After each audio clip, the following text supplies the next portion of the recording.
Hello, hello, hello. Welcome to Royal Sussex Live. Welcome, one and all. Thank you so much. I don't think we'll be here more than an hour. Yeah, I don't think we'll be here more than an hour. Well,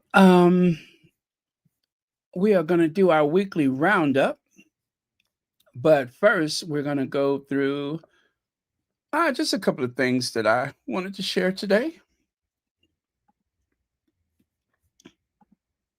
And there we go. Weekly roundup. Yeah, you can see the Waleses, the Queen Consort, the Sussexes, and the King.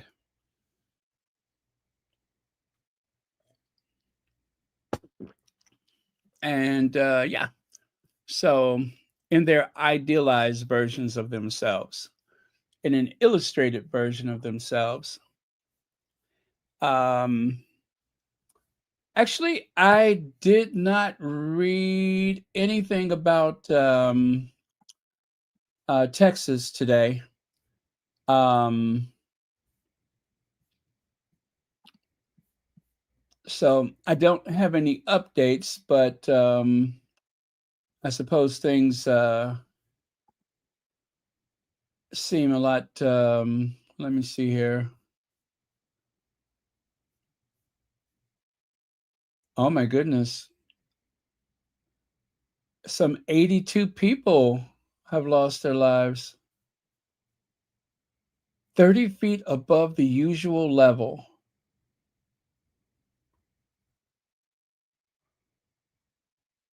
Oh my goodness. And out of the 68 remains that they're found, 28 of them were children, are children, were children. Oh God.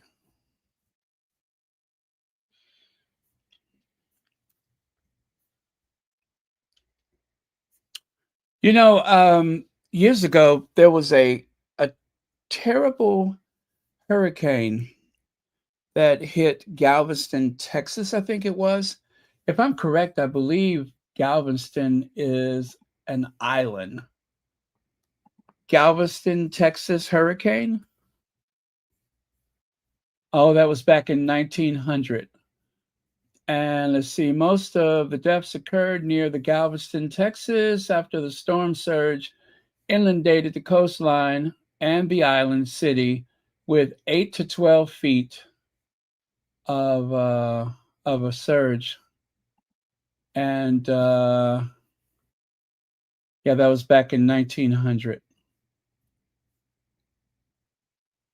Wow. Yeah. And of course, back in 1900, they had no way to model and then predict where a storm surge would strike. Um, hmm. I mean, back in those days, you just didn't know. You didn't know where the hurricane would make landfall. And if you've never heard this before, I will share with you the explanation that I've heard about hurricanes in that region. Um, well, within the Gulf of Mexico, the Gulf is very shallow in comparison to the wider Atlantic Ocean. And so, for that reason, the water is a lot warmer. And the combination of a cold front of air blowing against that warm water, the wind goes into a vortex, right? It starts to churn and circulate. And the heat from the water is like gasoline. It just fuels the whole energy that's being pushed across the top of the water. And it does not dissipate until it makes landfall. Because, of course, once it reaches land, it's going to cool down. And and so that is why that area is so prone to hurricanes. The whole like Caribbean is so prone to hurricanes. Now, there's another thing that is a bit of a theory. They say that the hurricanes is actually the ancestors of the millions of slaves from the transatlantic slave trade, the millions of people that did not survive the voyage to the Americas. And yeah, so they say that is the restless souls of the ancestors. My goodness, back in 1900, it was 6,000 to 12,000 um, fatalities with the Galveston hurricane.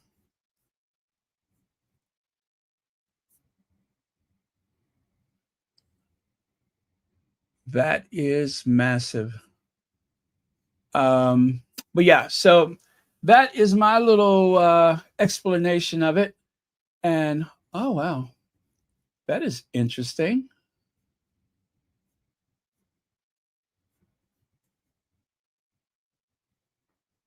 Let me see if I can find that again.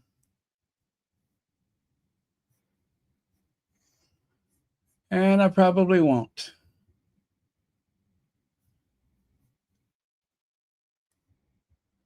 Wow, but those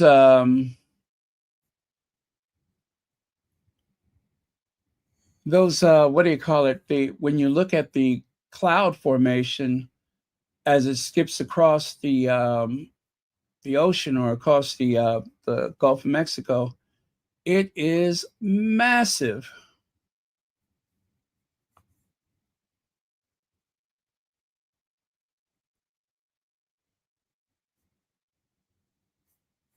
Huh. Well, that was interesting, and I don't think I can find it again. I saw a very interesting illustration that it explains a bit, but yeah. Oh, by the way, and there is what they call a hurricane season. That's the other thing. There is what they refer to as the hurricane season. So, okay. So anyway, again, you want to make sure you.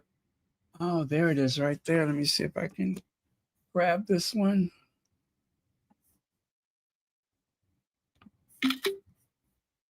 Very interesting illustration.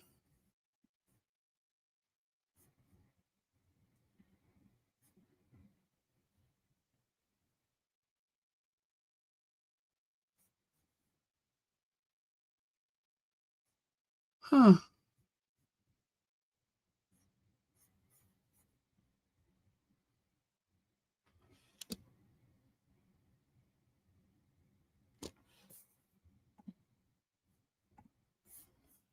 Oh, wow.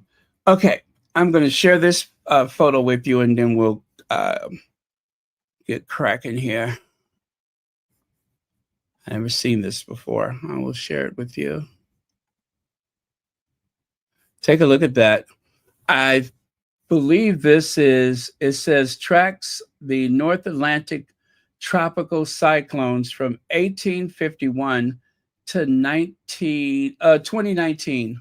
So this is all of them combined, tracking them from 1851, however they were able to do it back in those days, all the way up until 2019. This map shows the tracks of the Atlantic hurricanes, which formed between 1851 and 2019. The points show the location of the storm at 60 hour no at 6 hourly intervals and use the color scheme shown to the right from Saffron Simpson to hurricane scale. San Francisco, whatever that means. Oh, okay. Saffir Simpson scale. So purple is 70 mile per hour winds, and that very bright color, that is 18 to 32 mile per hour winds. And there's like oh, I'm sorry, that's 157. Purple is 157. And that very light color, that greenish light color, that is 39 to 73 miles per hour wind, or 63. Anyway, that explains the wind category. Okay. So, anyway, that is every hurricane. However, they were able to track it from 1851 practically till present day.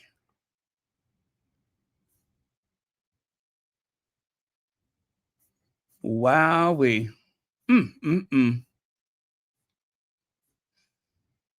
Well, they've always tried to predict weather. They've always had ways to do it, but never more accurate than present day. Okay, so let's get on with it. Fascinating, though. Absolutely fascinating. So Feminagra has an article. As you know, there is I don't know how to describe it except that the Daily Mail is really flipping out. Actually, all of the Sun, all of them, they are flipping out. There is a massive effort to discredit Meghan at all costs. Massive. I think that they have had their fill with 2025 and Meghan's success, one after the other. They are not happy about it. And the thing is, you'd be hard pressed to see the difference between the coverage when Meghan is actually more visible compared to the weeks and sometimes months where we have seen very little of the Duchess of Sussex. But the big trigger seems to be the fact that, as ever, has become very successful, and that the With Love Meghan has become very successful. And I believe what they're trying to do is to create a fatigue. Now, I spoke about fatigue yesterday, and it doesn't cost them anything. They actually make money from it. But what they're trying to do is to create such saturation that nobody pays attention anymore, or that is, pay any attention to Meghan anymore. Um, Meghan has definitely had the greater amount of attention.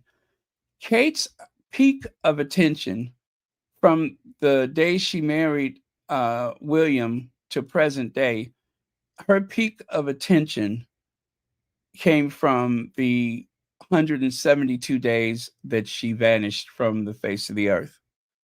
That there was no confirmed sightings or photographs or video proof of her even being alive for 172 days. None. And at a certain point, she got a chance to be the butt of the joke. And they didn't like that because it was actually degrading the entire House of Windsor. And so, this latest incarnation of what Meghan has done today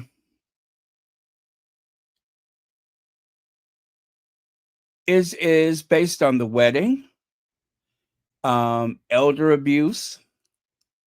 Let me see. I think those are the main two. Is there anything else that I'm missing? Oh, and the fact that she didn't make her products in her kitchen, right? But for some reason, they are clinging hard to the idea that Queen Elizabeth was very disappointed.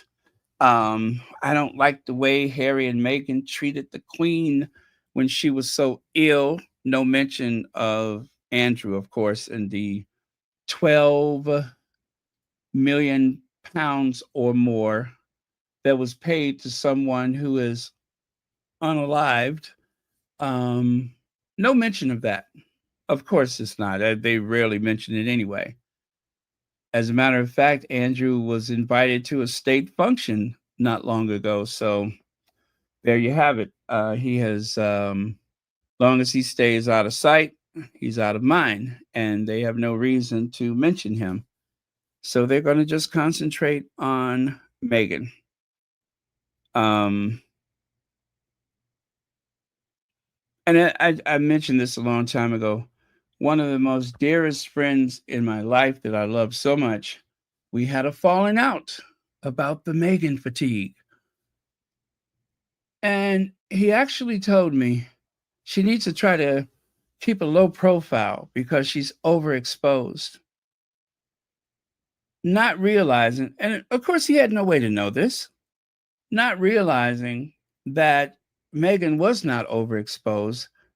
It was the very vicious nature of the tabloid media and their hate campaign that made it appear that way. And I told him, I said, we've seen Meghan just a handful of times in the past 6 months.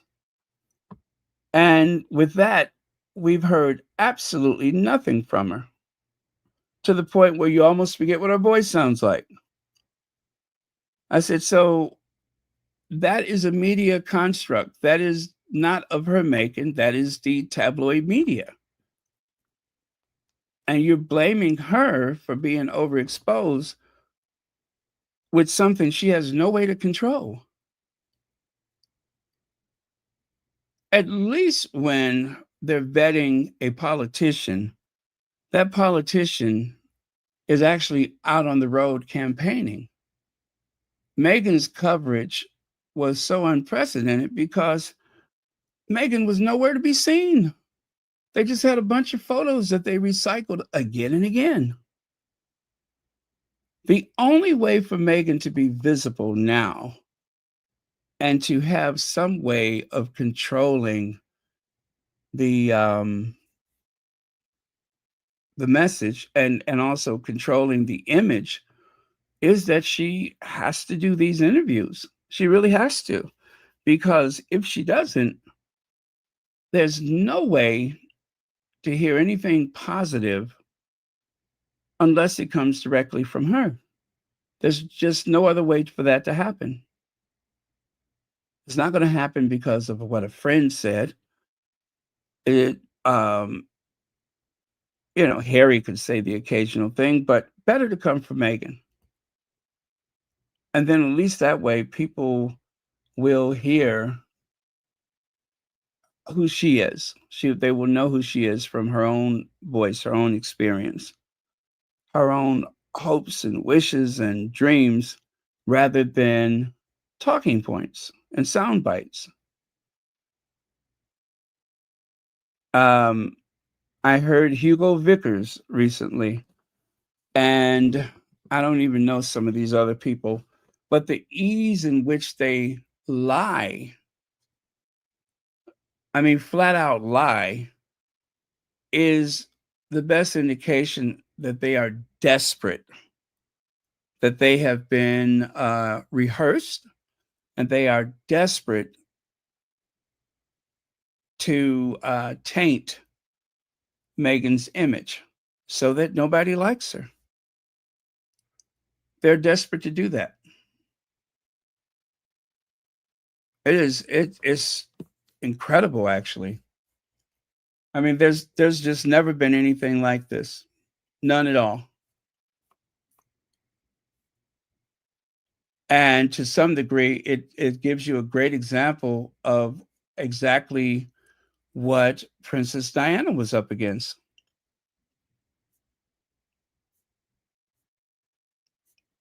Princess Diana was not a great public speaker, and it would have been very difficult for her to um, tell her side of the story without having her words picked apart. Meghan, not so difficult because Meghan is a great speaker. She's great speaking on the stage. She's great speaking across a room, or even, in a very cozy setting. That's her gift. And in spite of the fact that Diana was not great at it, she did actively try to make herself a better speaker.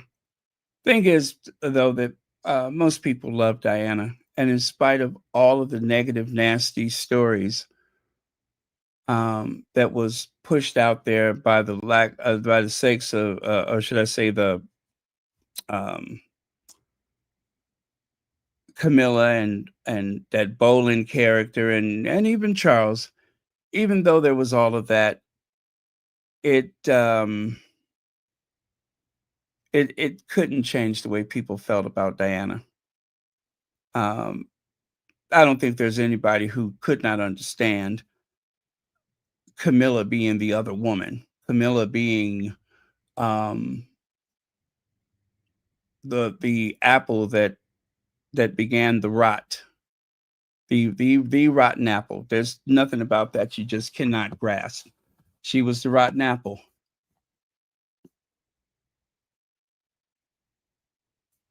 So, Feminagra, let's get into this article. It says weeks after Meghan married Prince Harry in May of 2018, Queen Elizabeth II invited her on the royal train for a full day of public duties.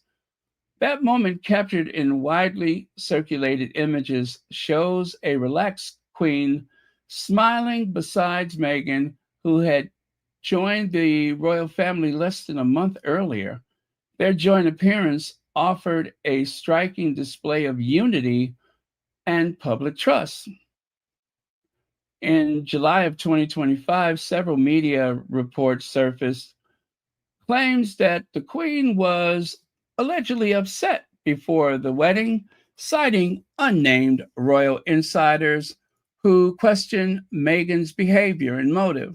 These claims rely on anonymous sources and posthumous quotes from royal insiders. They also ignore what played out in full view of the world.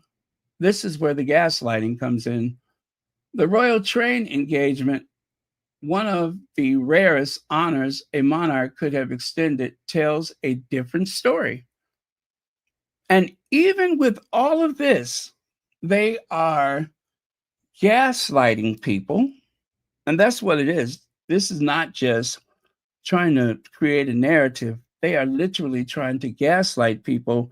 So you see these images, the few that they will allow, because um, I think it was one of the magazines or newspapers, or was it one of the thumbnails I've seen, where they find this one split second photo of Meghan and the Queen, where they have kind of darkened the image and just made it seem like it was something totally different from what you see here, where they're laughing and the Queen's all animated and shaking her hands, describing something. Very different from that. Meghan's engagement with the Queen spoke volumes. On June 14th, 2018, Meghan Sussex joined Queen Elizabeth II on the royal train for an overnight journey to Cheshire. Is it Cheshire?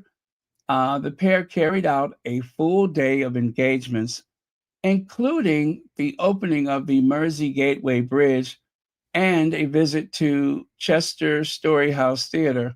Meghan traveled with Prince Harry, marking her first, without Prince Harry, marking her first solo appearance as a working royal, with Queen Elizabeth herself at her side.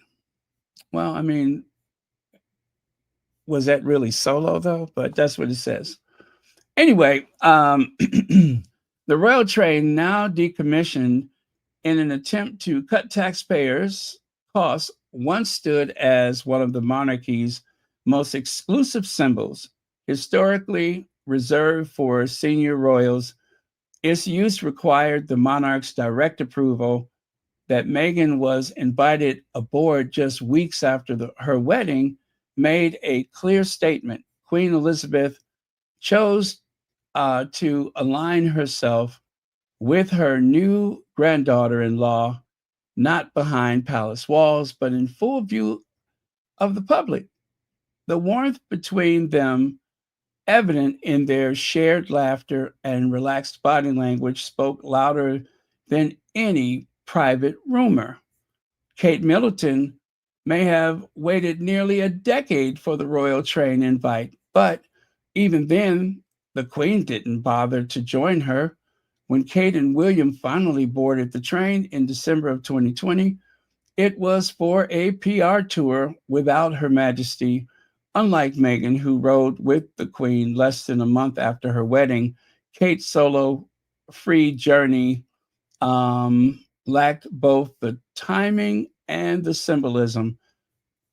Royal favoritism.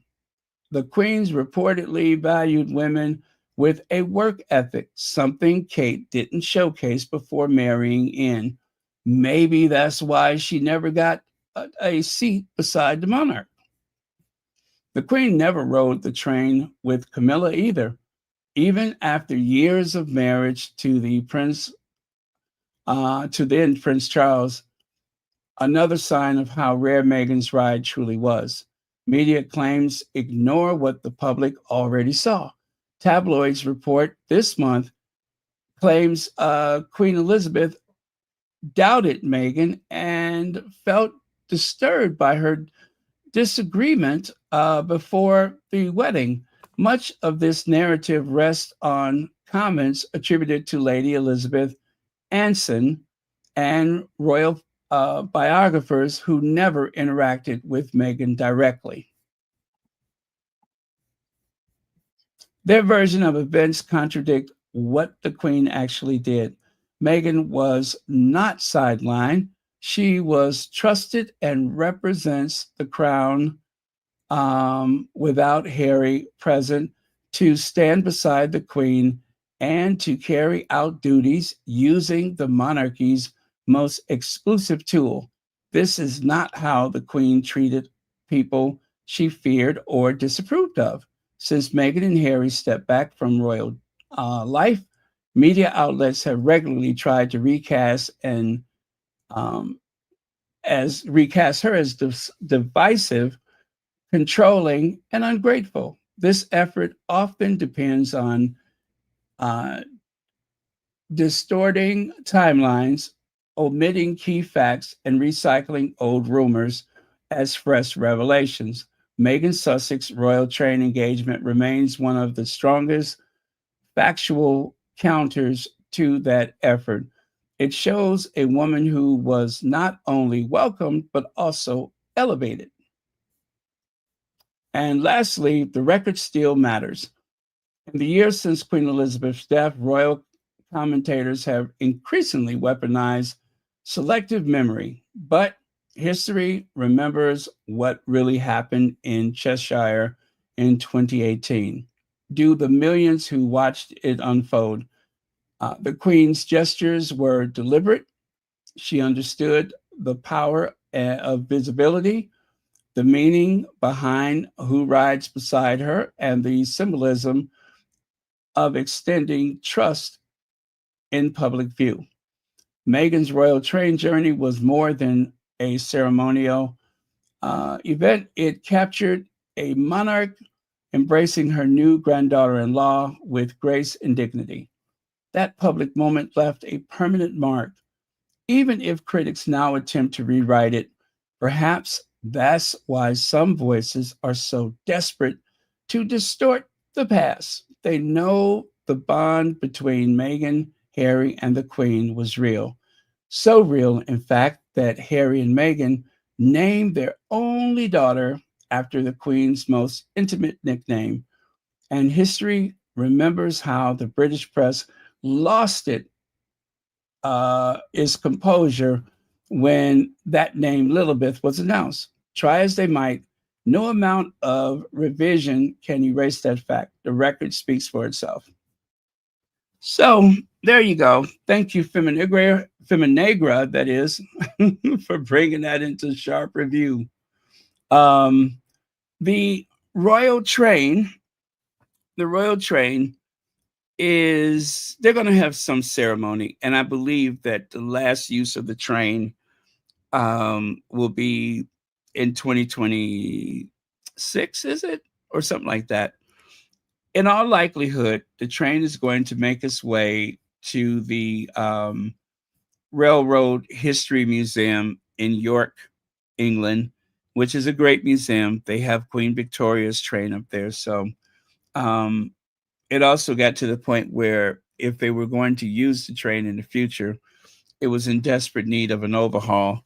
They were supposed to use the Royal Train to bring the Queen back to London um, if she happened to pass away in Scotland. And for whatever reason, they just did not bother. They decided to use a military transport that was actually against the Queen's wishes, but that's how things wound up. Um, they decided to use one of those big transport planes, which is unfortunate. They should have observed the Queen's wishes, but it would have been a chance for people to show some respect along the train route, much like with the Franklin Roosevelt when they took him back to. What did they take him back to his hometown? I think it was, or did they take him back to Washington? Well, either way, um, there was that very historic train route. Oh, and Abraham Lincoln. They had only just finished Lincoln's rail car, and he had never had a chance to use it. And the Lincoln rail car became his funeral car. So there is a precedence for that, but they did not observe it. Here's a few more images from that day. This is the Queen and Meghan arriving. Meghan looking very smart in her, I think it was Oscar de la Renta. And of course, um, Meghan was unsure about whether or not she was supposed to wear a hat, if I believe what was reported. And anyway, I do believe that someone decided to undermine Meghan um, by telling her, oh, no, you don't have to wear a hat. So there was that. And then also, even with entering the state Bentley, there was no preparation for that.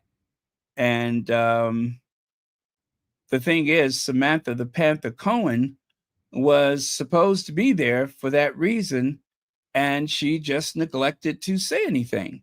And so, even for that day, with all of the positive images, the tabloid newspaper had their orders. The tabloid media, the Royal Rotas, they had their orders, and that was every little thing. You must pick it apart. You must pick it apart. Who wants that? You know what I'm saying? And it'd be one thing if it was just the criticism, but we all know that a lot of those articles were particularly nasty and particularly racist. And it was just a no win situation. There was no way that Harry was going to have a happy marriage. Whoever he married was going to get done in. There would be no such thing as someone that they approved of. I mean, Kate is destined to be queen. And yeah, she had kind of a shady past. But even with that, um, they're just like a hair trigger away from bashing her again. We all know that. If they didn't have Meghan, they'd turn right back on Kate. But what makes things particularly worse and more offensive is that there is the racism component. Some of the things that just cannot be explained any other way, we all know that it's about race. There are people, they uh, never get past their their racism. They never get past their idea of what African blood represents. They still see Africans in a certain light.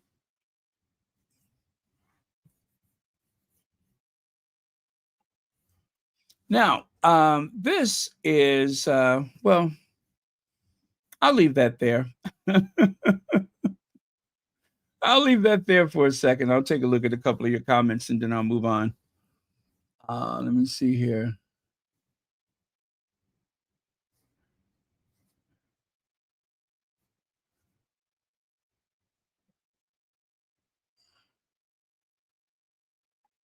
Let me see. Yeah, it was every little thing. It was um it was pounced upon. And yet this was what it was a month after the wedding, and they will tell you over and over again how much they really thought bacon was a breath of fresh air, how much they really loved the idea of it. And yet, the first opportunity they had to tear her down, they took it. They took it. That even includes that one journalist that seems like a stalker that lives out there in California, the one who we all kind of winced when we saw her receive one of those press boxes, the little press gift pack, the one with the very high hairline. That one even started off shady and still needs to have the side eye. And she's not even a British reporter. She's from the US. But I still believe that some of those Mexit MAGA gatekeepers,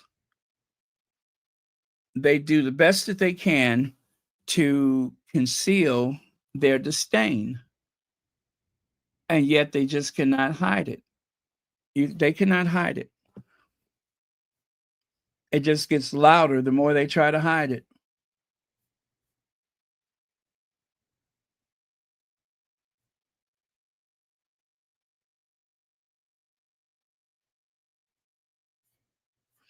Oh, did they?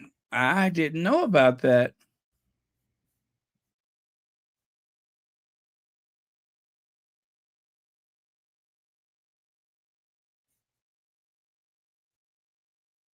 I know they went to like all of those like hotels and any place where there were asylum seekers. I do remember that.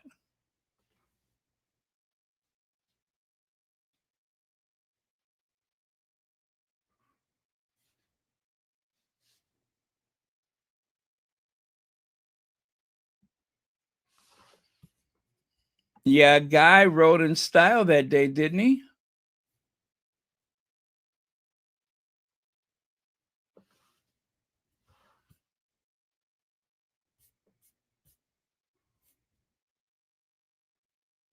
Okay, let's get on with this because I don't want to be on so long because I'd really dragged it out last time I did the roundup. So this image is from the Sun, from Rupert Murdoch's son. Yes, Rupert Murdoch, the son, the other part of that invisible contract, son, the ones that give grace and favor to other senior members of the royal family. Well, um, they use this image of Kate. This is, a safe space for Kate, and yet somehow they thought this image was okay. I mean, it's really bad. It's really bad. It's shocking. As a matter of fact, Gummy News Network. You guys are familiar with Gummy News Network, right? The Sun should perhaps rethink the filter it's using. This is horrible. They should really rethink the filter that they're using. This is horrible. That is the Gummy News Network. Well, it's too late, baby. Now it's too late. Because they already shared the image. Yeah, it's too late, baby. It's out there. This is as bad as those newspapers with the D-Day or whatever, that Remembrance Day. This is as bad as those Remembrance Day newspaper front pages.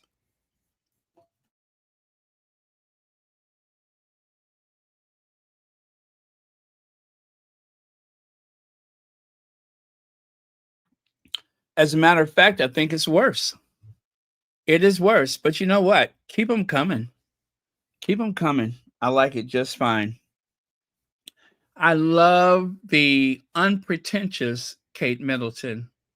I love the real raw, skin on bone image of Kate Middleton.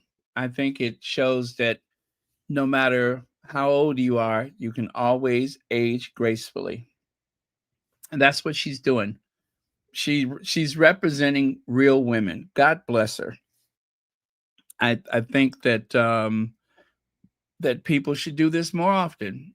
Strip back all those layers of pretense and just be yourself. Be free. Be proud and free, and just be yourself in spite of yourself, or whatever yourself is. Just be yourself. No pigments and spackle and uh, putty. No bondo and varnish and such. Just be yourself. Shine bright. That's right. Let your inner beauty shine. Uh-oh, we have a birthday. Birthday blessings to Nolithando Niandeni. Well, first of all, thank you very much for the super chat. And of course, we're gonna have to have a little dance for Nolithando. Let me see here. We'll have to do the salsa. It's a good excuse for me to get up and stretch too. So I am gonna shake my shimmy.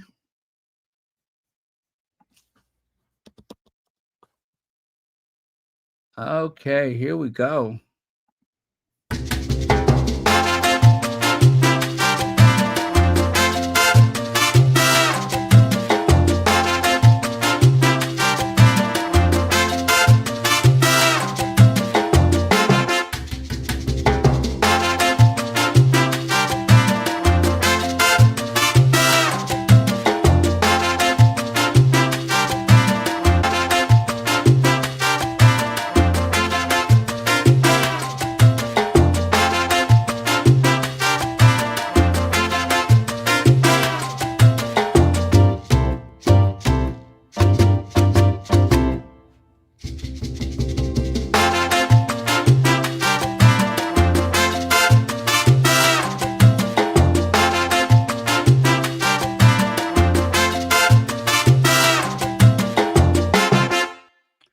All right. Happy birthday and many happy returns of the day.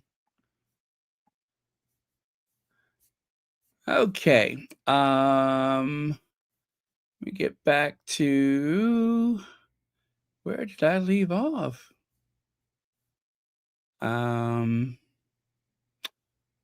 It was here. It was here.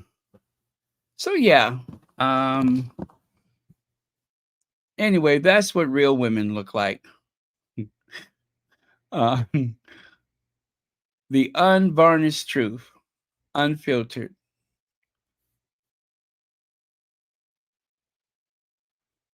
Okay.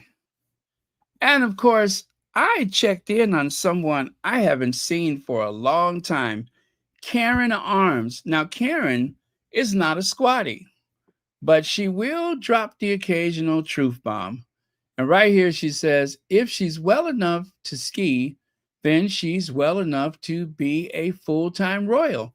Now, Karen is old school, and she don't mince her words, even with I think she was very much Camp Elizabeth, Camp Queen Elizabeth II, not really approving of the generations thereafter, including Charles.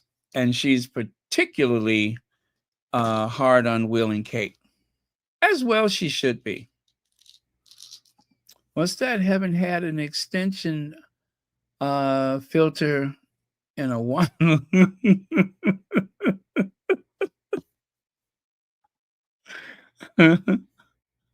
Well, thank you so much, Lex, for the super chat.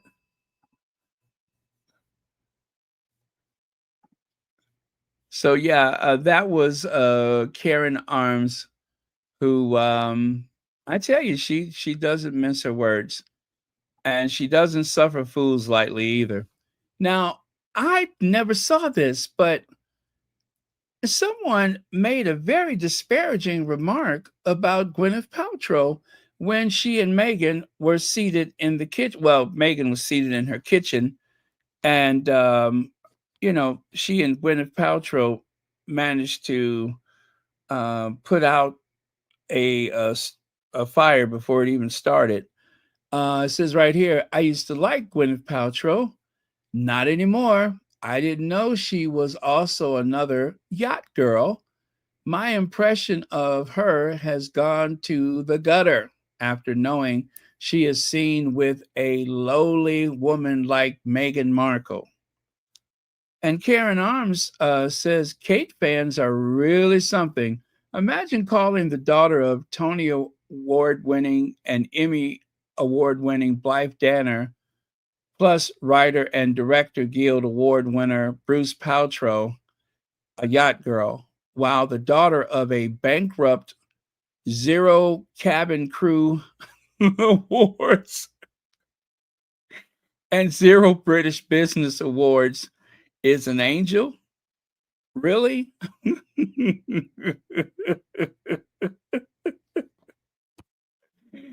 And of course, if you don't get that reference, she is speaking of Mike Middleton, Kate's father, and Carol Middleton, Kate's mother. Um, essentially, they really have nothing courageous or tremendous to fall back on. They went to work. They started a little shell company that was really there just to help Kate get into Buckingham Palace. They kind of exaggerated their success, and right now they're broke, bankrupt, broke. Um, so yeah, again, she's not a squatty, but she doesn't mince her words. And I noticed that some of the Deranger accounts, they still follow her, and she follows them. If that gives you any idea of her sincerity. And then, of course, I decided to bring up these images just to remind people. You can see there on the left side, Uncle Gary, who allegedly has financed the Middleton family, helped them reach their status amongst the aristocrats as well, social climbers. That's the real status. Inside William and Kate's wild holiday to La Maison de Bang Bang in Ibiza, the couple visited the notorious party pad owned by her bacon soda um, sorting bad boy Uncle Gary Goldsmith, where they danced in nightclubs, learned to DJ, and lounged on a, guess what? A yacht. And then, of course, there was the other part of Kate's history with yachts. The corporate clients loved her, especially the way she always seemed to be showing off her slender legs in tight blue shorts as she served gin and tonics and lunch. She was working as a deckhand on a 72-foot sailing boat in the Solent, looking after important clients for mighty companies such as Barclays, BT, Nokia, Toshiba, and Volkswagen. The year was 2001, and everyone referred to the tall, slim girl earning 40 pounds a day as Beautiful Kate. Now, I think they took a little bit of license with the end of that and exaggerated some things, but whatever. Um, but yeah, and you know what I'm seeing as a parallel? I'm going to tell you. In spite of all of these images showing that Meghan and Queen Elizabeth really hit it off and had a great visit with one another, um, they want us to believe otherwise, right? And the same thing with this. In spite of the fact that we clearly see Kate Middleton lounging about not on one yacht, but two different yachts, she tends to gravitate toward the water, um, powerful men, and yachts. They want us to believe that it's Meghan who is the yacht girl, which is a terrible thing to refer to anyone. But they would throw that on Meghan, even though the Daily Mail themselves have written about Kate Middleton and her time that she spent on a yacht. Not to mention that they say that her name may be in some paperwork that is being withheld and we may never see it.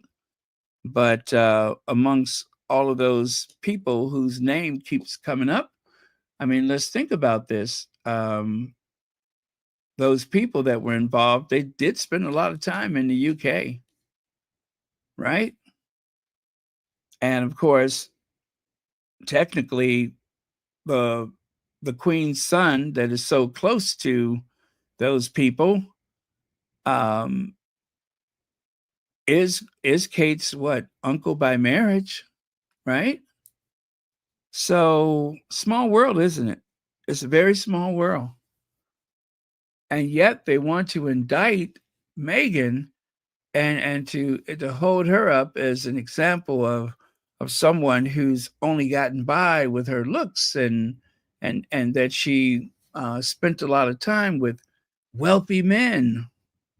And this article from the Daily Mail clearly mentions clients such as Barclays, BT, Nokia, Toshiba, and Volkswagen, just to name a few.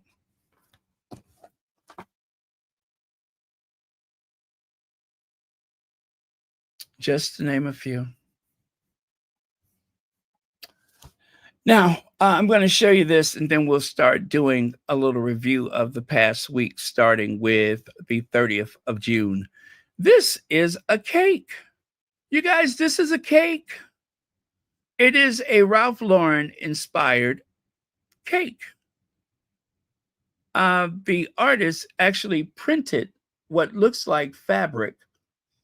She printed those with, of course, edible food food colorings or whatever. Um, Everything is edible. Everything. The only thing that is not edible, she used something like a plastic tube, and I'll show you where. You see the teddy bear? The teddy bear adds a bit of weight to that side of the cake. So she used like a plastic tube just to support the teddy bear. And I believe that there was something that, went down into the tube to hold the bear into place. But everything you see there is edible. And what looks like yarn that has been woven into a beautiful sweater or jumper that is also edible with blue food dye or food coloring. I've never seen anything as beautiful as this, so detailed. Even what appears to be leather straps and leather trim is all edible. Now, this is what you call talent. This is talent on display. And it looks like she used styrofoam to support the bear while it chilled in the refrigerator. And overnight she chilled it and then she removed it and then set it on the cake there. I was so impressed by this. You could see the name Angie's Cake Bakery. Or is that Cakes? Angie's Cakes Bakery. Um, but yeah, I just came across this and shared and the name of the kid, I think is it a child's birthday or something? Anyway, the name of the kid is Clark, and you can see she even made an edible tag. Everything is edible, even the gold rivets that seemingly hold the leather in place. That is edible. She took some edible gold flakes and she mixed it with gin so that it could dry out quickly, I guess. But she used gin and some edible gold flakes, and she just dabbed the paint, um, the gold edible paint. She dabbed it on those little dots. The detail is breathtaking. Even the leather handle, right? I guess that would be a hat box. Even the leather handle, she happened to like bowl the leather out in a way that it would naturally rest on the side of the cake. You know what I mean? Like the weight of the leather and the tag kind of pulls it down and out a little bit. Now that is super, super impressive. Super impressive. Even you almost think that the bear is fuzzy, and it's not. And of course, the bear is wearing a Ralph Lauren sweater. Every detail, nothing was left to chance. So I don't even know how much something like this costs, but whatever it is, it's well worth it. I'm sure of it.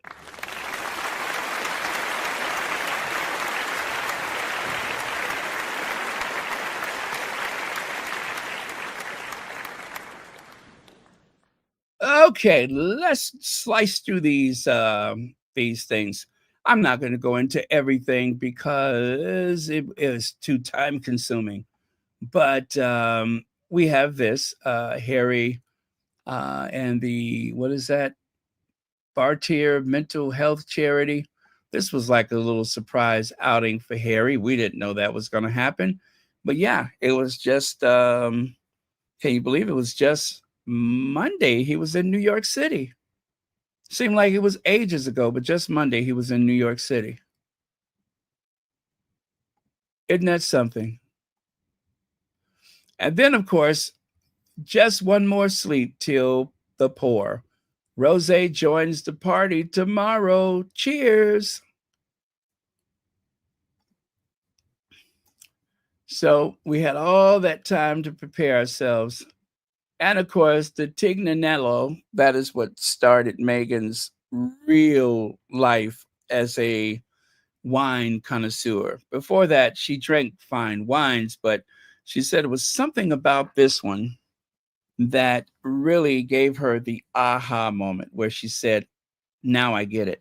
And so that is where the name of her TIG Instagram originates, is from this wine.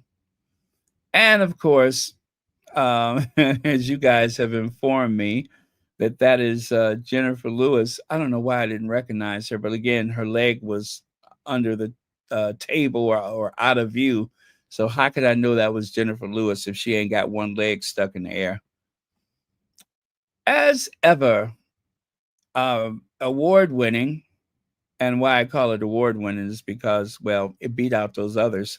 If there was an award, it would win one. Overnight, the Republic, oh, yeah, this person actually got fed up with people saying that Meghan's tea was the same as this other, well, the same as the company that supplies Republic tea of hibiscus or whatever that is. So they did an overnight delivery so that they could do the taste test. Clearly, the blend that Meghan created is different from the blend that is in that other canister. End of. And so, even though they tried to make people believe that there was no difference, there is a difference. And there's always a difference. Aldi's has a policy that if they cannot create a house brand that is as good, if not better, than one of those nationally known brands, then they will use the nationally known brand, right? But they have quite a few products that, in some people's estimates, are superior, not just as good as, but even better. And so they use their house. Now, I love their uh is it low fat or fat free yogurt? You know, the one in the tub. I love it. But I can't always get to Aldi's. I spent so much time trying to identify the manufacturer so that I could get an alternative. Well, not an alternative, but I can get the same yogurt but from a different company. I've tried other yogurts, the vanilla low fat or fat free yogurt, the light yogurt, and it just did not taste the same. The containers look identical in size and shape and everything, but that particular texture and taste is unique to Aldi's. Trust me when I say this, it is unique to Aldi's. And it's just not the same, but I bet you it comes from the same processor. That is why I know this is true. Just because it comes out of the same building does not mean it's the same product. No matter what they say, it's not always the same. There are specifications for every customer they have. They actually hire chefs. Again, I've had experience with this. One of the jobs I had before, they took us on a tour of the kitchens that supplied the restaurant. It was the same kitchens that actually supply airlines. But the salad that we sold from that particular restaurant, you could only get that particular salad from there. A common salad, but theirs, I've had all kinds. Theirs always seems so much better than every place else because it was made to their specifications. And it just wasn't the same as what they provided to this company or that company. So I'm just arming you all with the benefit of my experience. So if you ever have to argue this point in the future, trust me when I say, I don't care if they come out of the same building, it's not necessarily the same product. They might be a Cheez It and a cheese doodle or a cheese whatever, but Cheez Its are unique from the crackers that they sell to other companies, even though they make them for everybody. Okay, I'm going to go to the next one. Um, there were people saying that there was some AI involved in some of those wedding photos, and they pointed it out and they gave a very good example. I don't care. I don't care. But in a way, we should all care because they keep telling us AI is coming, AI is coming. I have been very dismissive of it. Um, One thing that gives me comfort is that I probably won't live to see the worst of it, meaning that in about, let's hope, 20, 30, 40 years from now, whatever is happening now is going to be that much worse then. I do hate that the young people that are coming along that they are going to have to deal with the nightmare, but we're in the infancy of it. We're in the early days of it. So, um good luck kids. Y'all going to need it. But right now we're getting the earlier, you know, examples of it, and it is kind of scary, but it ain't nothing we could do about it. Just educate yourself and try to identify what is a potential AI situation and what is not.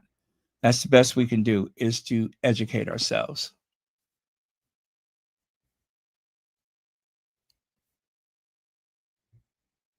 Okay. Um and then of course they had the nerves to try to tell us that Kate's dress was the inspiration, even though Kate's dress looks more like actually is a duplicate of Grace Kelly's. And there is someone else that was the inspiration for Lauren Sanchez, and I forget who it was, but I'm seeing it in my mind's eye. Her dress is actually inspired from someone else's, and it's not Kate Middleton. So, um, I'll tell you one thing that I am clocking that I did not notice, and I think that it was a big mistake. Do you see the top panel of Lauren Sanchez dress? Why do they have that spaghetti strap? You see it over her right boob. Why do they have a spaghetti strap? Is that what the dress is supposed to hang on and she just put her arm through it? Or is that to give structure and carry the weight of something? Do you guys see that? That's not good. They should not have put that there.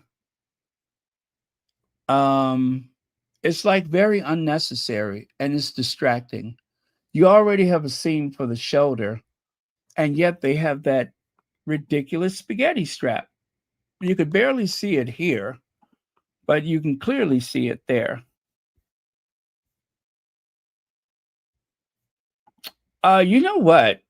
Now that you mention it, she is a bit top heavy. As a matter of fact, that spaghetti strap might be the only thing keeping her from rolling over.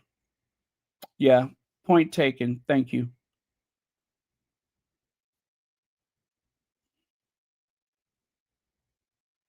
Yeah, point well taken. Thank you so much for that. But yeah, I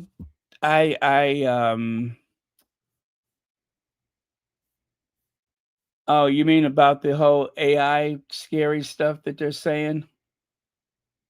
You know, all of the things that's happening right now, I'm just like, you know what? Good luck, kids. I mean, I've lived my life, and I wish you all the best. And you know, they're younger. Younger people seem to know how to navigate technology better than older people. So I just I wish them the best. Oh, it's for the train, perhaps. Okay. I'm sure there's a reason for it, but it looks a little distracting. But they wouldn't have put it there if it wasn't necessary. So, um, and if it's necessary, it's necessary. But it was not inspired by Kate Middleton's dress. Oh, you know, I almost forgot about her. What is her name? Mika Paris. I found this video of Mika where she was talking about, oh, racism is horrible and imagine what it's like to be treated this way and that way. But yet she managed to be a parrot of that institution and cast doubt on Meghan's experience with racism. What a knucklehead. That's all I can say. I'm trying to be nice, but what an absolute knucklehead. She wants to call out Meghan for making false accusations against the royal family. And yet, when she felt a certain way about racism, she was singing like Aretha Franklin. She was on the freeway of love and Jimmy Lee and Jumpin' Jack Flash, Rocksteady. She was all of those things. She couldn't keep her mouth shut. And it wasn't just a little short interview. It was, about 15, 20 minutes of her giving examples about race. Not the most articulate, I might add, but she gave some examples about race. Next time, if I was her, I would use some prepared comments. She says, I never met Meghan, but I don't agree with her that the royal family is racist. Well, Meghan never said they were racist. Meghan never said they were racist, and Harry never said that. Not from what I have experienced. We have to get to the point where we stop moaning.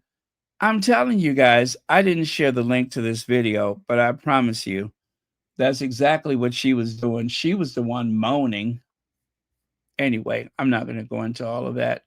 But needless to say, the reason why she was so determined to defend that institution is because she has an OBE, Order of the British Empire. She has allowed that colonizer household to brand her as one of their favorites. And of course, we all know what Princess Anne was thinking. We got another one. And of course, her not being so bright, all she can think of is how much she liked Anne's hair. I tell you, sister to sister, they sent the only other black member of the royal family to award her. At least that's probably why she doesn't see the royal family as racist. I mean, after all, one of those black women in the family.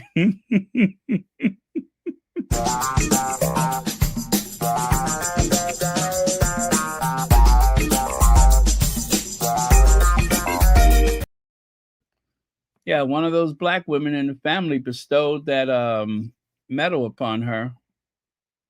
And then she went outside and showed the world. She couldn't wait to do it.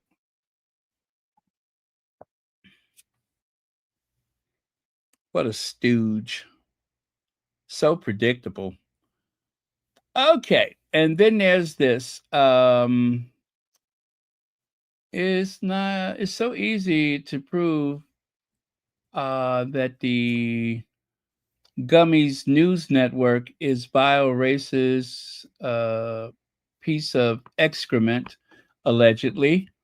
Watch how she writes about. Oh yeah,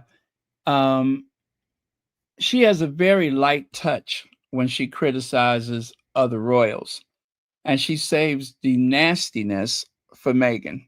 That's pretty much what they're saying. Is how she has such a light touch with other royals. But when it comes to Meghan, everything is very acidic. Yes, Gwendolyn Daniels, bootlicker. That's a good one. Bootlicker.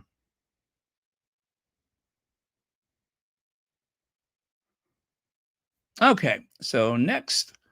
And speak of the devil.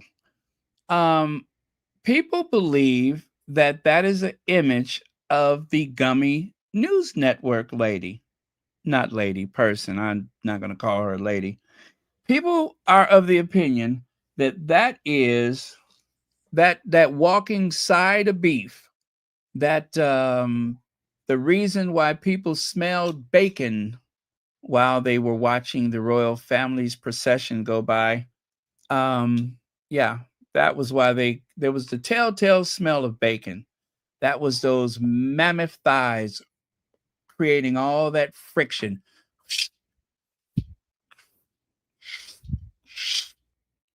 That's what it was. Those massive mammoth thighs. Those thighs could crush a bowling ball. Anyway, that wisping sound that they've heard, that was whoever this person is. Now, we cannot prove we cannot prove that that is Gummy, but I mean, come on, look at that horrible, horrible hair color. That hair color, which does not exist in nature. There is no mammal that has that same tone and texture of hair. That seems like something that was created in a laboratory. Well, anyway, they say that that might be her. And then I noticed that little stool she was carrying so that she could hover above the crowd as if that's safe. Could you imagine if she fell off that stool? Could you imagine how many people would have been suffering from life-threatening injuries had she fallen? Could you imagine that? Somebody with their little arms and legs, their little limbs all splayed out on the ground as they have been crushed by that vicious bowl of jello. And so, with that, of course, that's why I have that picture of the elephant dancing on the stool or balancing itself on the stool, because that was the first thing that came to mind. I'm just like, P.T. Barnum, P.T. Barnum.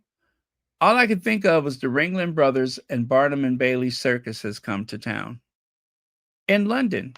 The Ringling Brothers and Barnum and Bailey Circus in London at the Trooping of the Colors. It's hard to believe that Trooping was this week too, right? Was it? Anyway, and this. I said I was going to move quickly and I didn't want to spend a lot of time on these so we can get through it, but why not? Why not? Well, we have to. I mean, after all, it's there. So let's do it, shall we?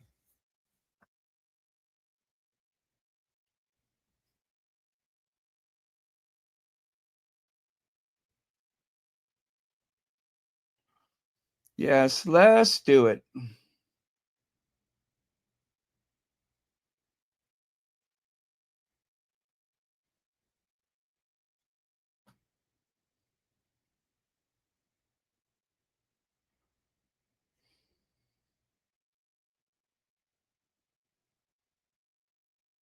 All the reporting on Meghan Markle has been very biased. Say a lot of people are saying, why does it matter? This is a recipe, and it's just based on her own homemade jam, but it does send out a message. People think they're buying into the illusion of something crafted by royal hands or formerly royal hands. It's not quite as it seemed.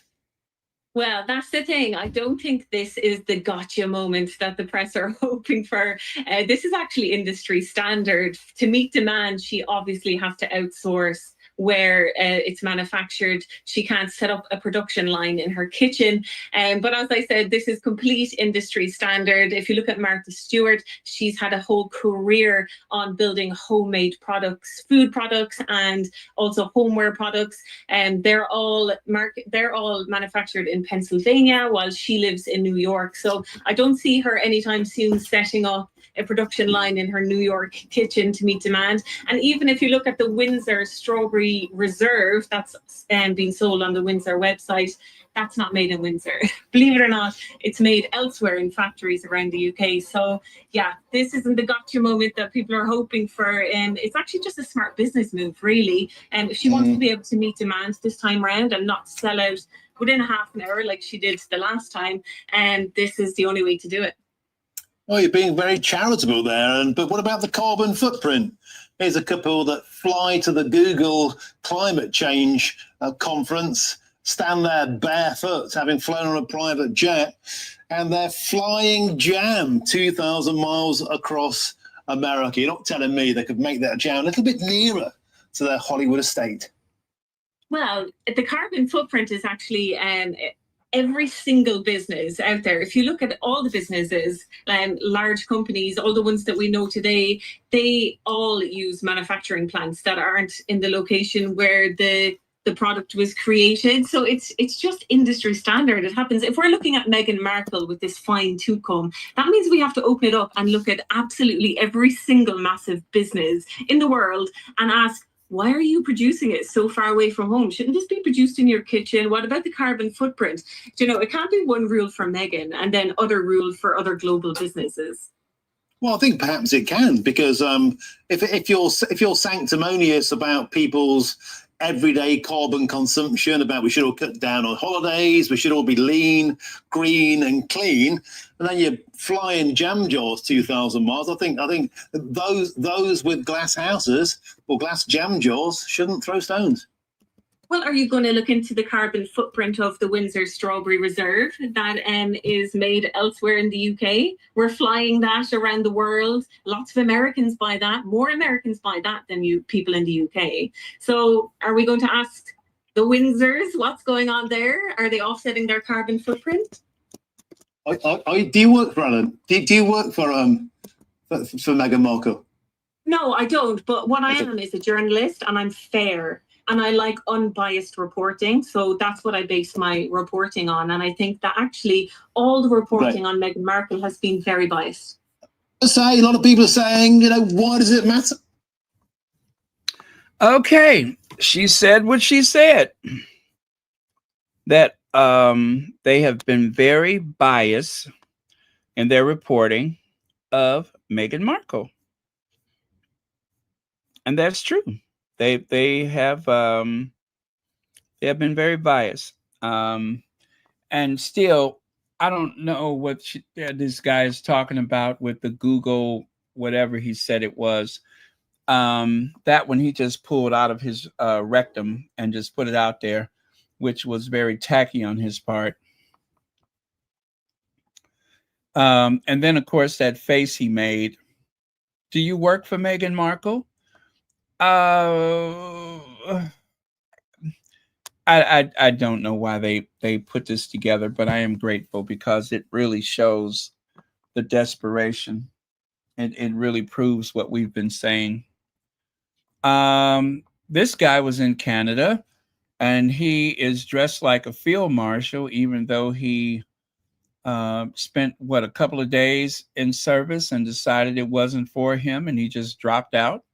And he's been dropping out ever since. He even had a media company and dropped out of that.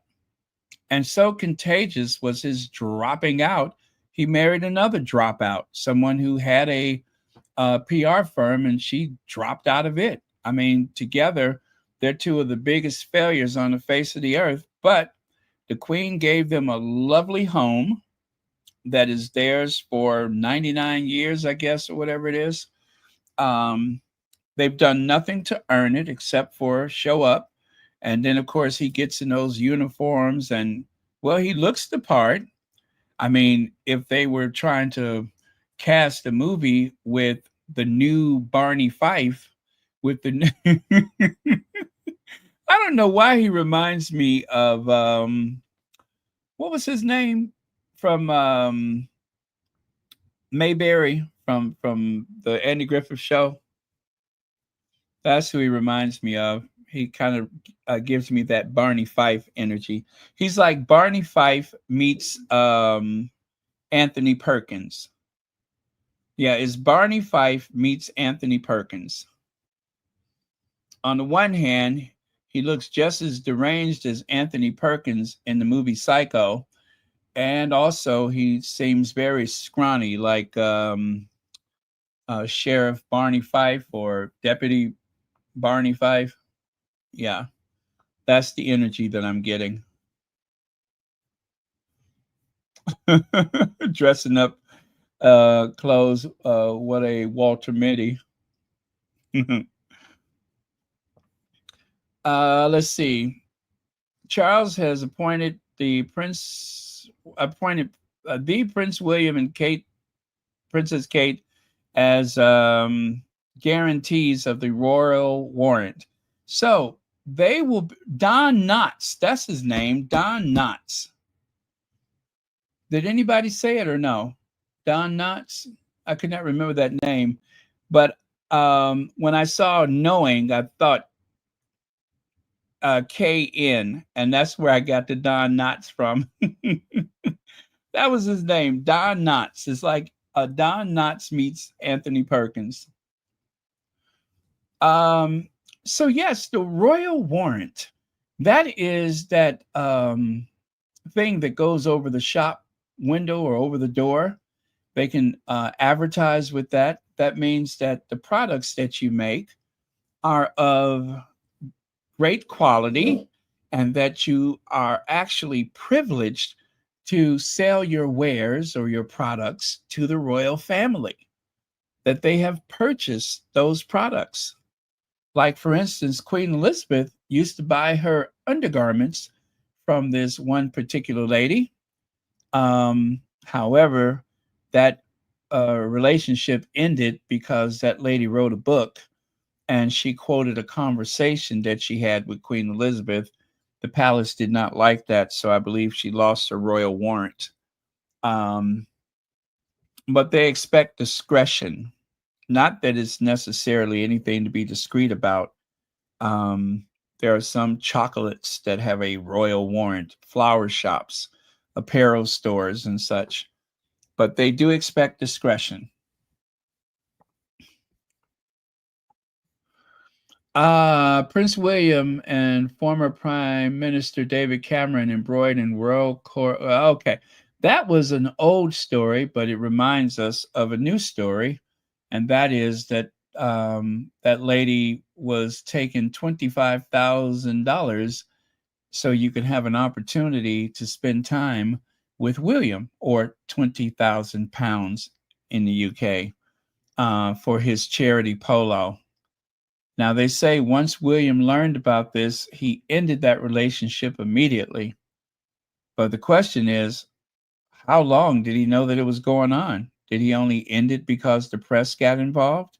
But everybody is saying the same things. Uh-oh, sounds like cash for honors or cash for access. Speaking of cash for access, it's not a one of. Check this out. William and Kate charged 15 couples £32,000 each for dinner in New York. Cash for access questions as royal couple courts U.S. super rich. And believe it or not, one of the co-writers on this article is none other than the daughter of Dixie herself, Carolyn Graham. Yes, that Carolyn Graham, the one who climbed up Mount St. Thomas Marco and came down with a letter. She climbed up that quivering flesh, that mountain of beer and Kentucky Fried Chicken, remnants of whatever he ate that day all over his shirt. She went up that big sloppy stomach of his and came down with a letter. Now, what she did while she was on Mount St. Thomas Marco, I don't know, and I don't ever want to hear. It's probably too graphic for my ears, but it has been alleged that that she's a good reporter. At least she used to be, and she always gets her story, even if she has to make it up. Even if she has to make it up. Leg says Williams' taxes are a private matter, he said. Taxpayers? You know what? I saw that conversation that a couple of those horrible royal reporters were having. And one of them even tried to say, well, why don't you get involved with the Sussex's finances? But the obvious thing that we should all make note of, and especially the tax-paying subjects of His Majesty the King, is that Harry and Meghan is not living off of the public dole. They are totally self-supported. The money that Harry got from his mother has been put in a trust for his children. They are literally living off of their wits. They are living off of their talent and their judgment. They have had to create alliances, make friends, take on business partners. They're doing what they need to do to build generational wealth for their family. William has been gifted $1 billion duchy. It is reported that he gets 23 million pounds a year from that duchy, not to mention all of the other extras. And in some cases, we're speculating that, well, there's a lot of extras. So,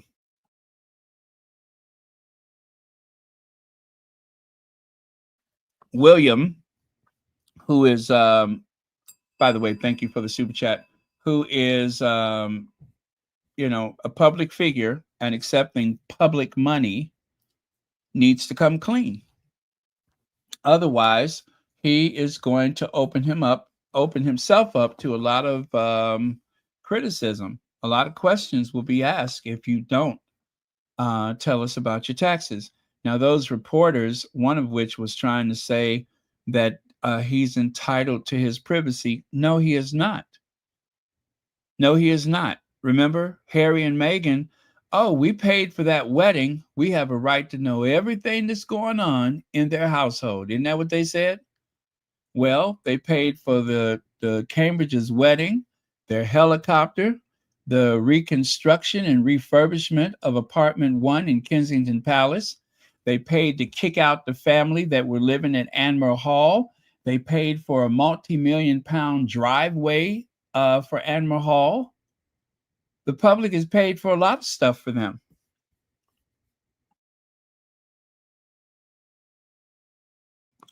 And in all likelihood is paying for some level of protection for Kate's family.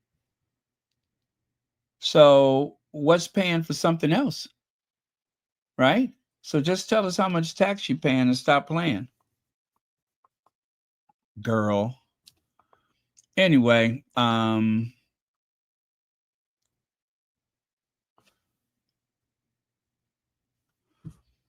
oh, yeah, they tried to make this sob story about Prince William forced to accept great loss as Prince Harry cut out of future royal plans.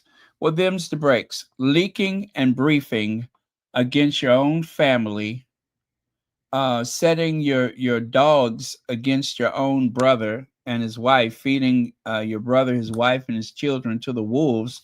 The price is kind of high. And even worse, the benefit that you were expecting, like Harry to come running back and, kissing somebody's behind, that did not happen. Harry has built a life in Montecito, California. And as we all know, in Montecito, there are no leaks. There's no leaks in Montecito. Okay, next. Hypocrisy is the audacity to preach integrity from a den of corruption. One of the squaddies shared that, and I agree. Hashtag abolish the monarchy.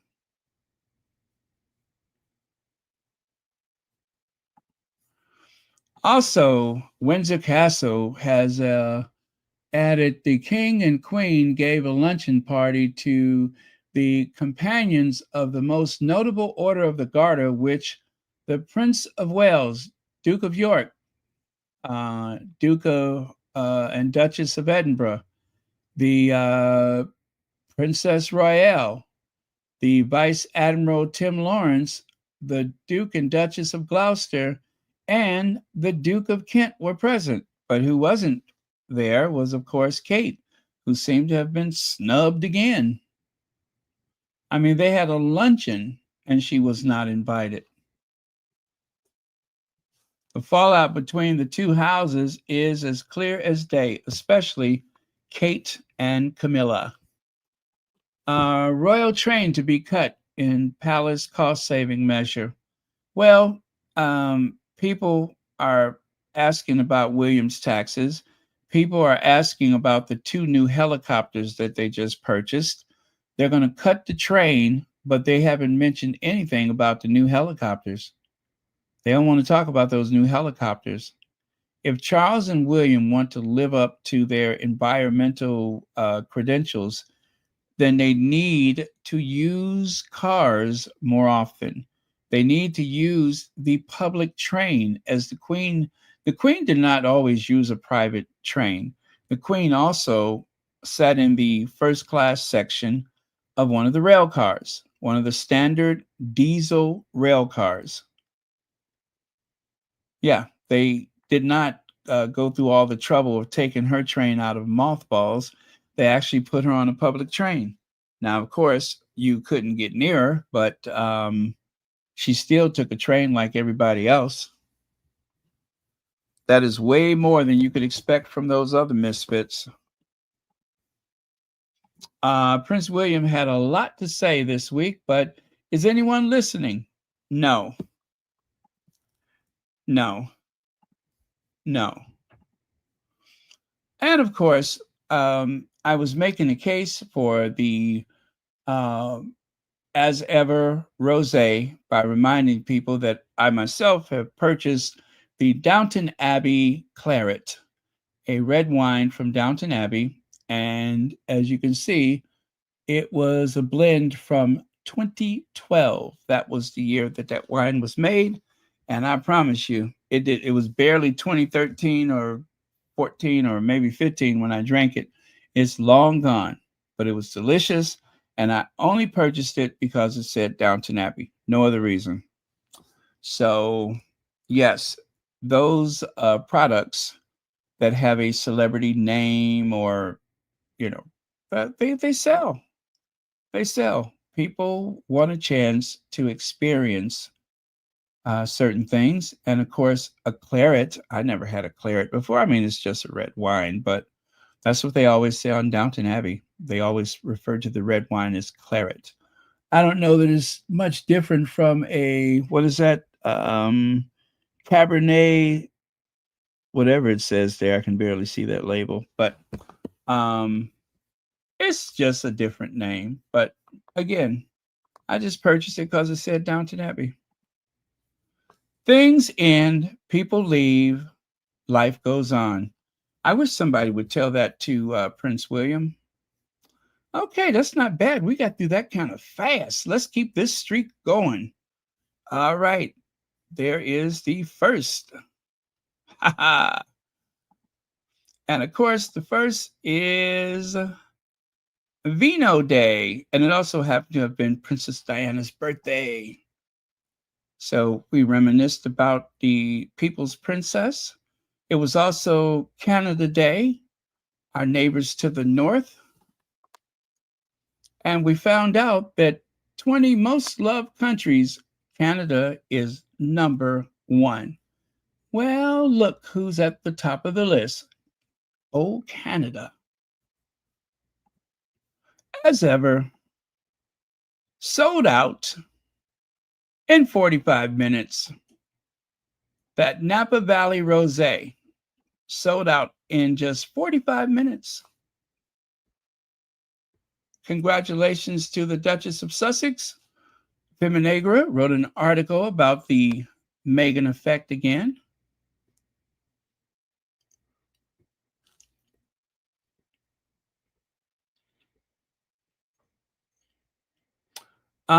Yes, and the tabloids, of course, they had to go there. Meghan Markle As Ever wine goes on sale for a wild price per bottle, but is already sold out. Fans fury as Meghan Markle's new apricot spread oversells, with disappointed customers who paid for orders left empty-handed and offered a refund instead. But they failed to mention the free jar of the apricot as soon as it's available. They didn't want to talk about that. Also, what is this one? Oh, here's an article that is designed to draw you into it by using the term Harry and Meghan's friends. You can see, friend. You can see that what's his name is there. Misan Harriman. Yeah, you can see he's there. That was the only reason why they put the name there, so you would read the article.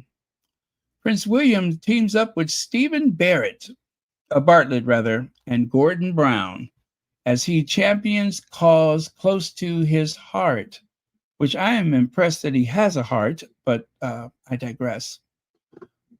William was all over the place trying to make sure that he would get some headlines into the papers and on the web before Harry could possibly do something for Diana's birthday. And guess what?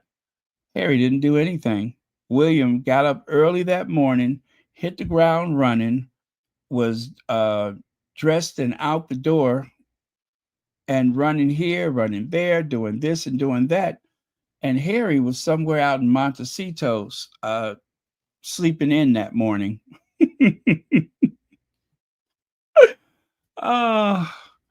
Harry was like, yes, it's my mom's birthday. But he didn't really do anything. Or at least nothing public. So William really wasted his time. And of course, there's the young lady again. Also, there was this one, which was one of his epic reads. He called her a walking antique store. He had me at walking antique store. Oh, you know what? You can see some of them. Rachel Casper, you walking antique store. An expired Avon perfume, which sounds less like a novel. Let me see. Meanwhile, you're cosplaying aristocracy in your backyard. And as far as no woman should marry him, oh gosh, I don't know what that was with that one. And Supreme Minister something minding everybody else's business but their own. Oh, yeah, he called her the Supreme Minister of minding everybody's business but her own.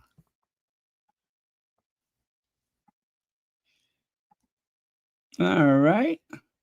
Oh, somebody's found the fountain of youth and someone has not. Ladies and gentlemen, don't laugh, but this is, no, I'm serious. This is a Vogue magazine editor, retired, of course. She stepped down. Either she stepped down or she rolled away. I really can't tell. But yeah, she rolled away from that position.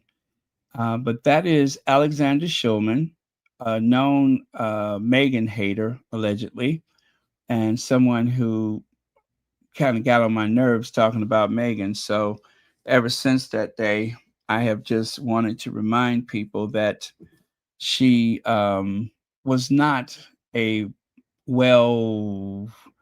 okay, she was not one of the celebrated editors of Vogue, but I don't think she made a lot of money. You know, the American Vogue editor makes several times as much as pretty much all of the other countries. So you're either a Vogue editor or you're Alexander Shulman, right? That's it. You're either a Vogue editor in New York or you're a nobody. Ladies and gentlemen, Alexander Shulman, a nobody. See there? There is Anna Wintour, who looks the part, and then there's her, who wrote an article which pretty much was supposed to be about Anna Wintour stepping down as editor, but really the entire article was about how Anna must have felt when she stepped down because, well, that's how I felt when I stepped down.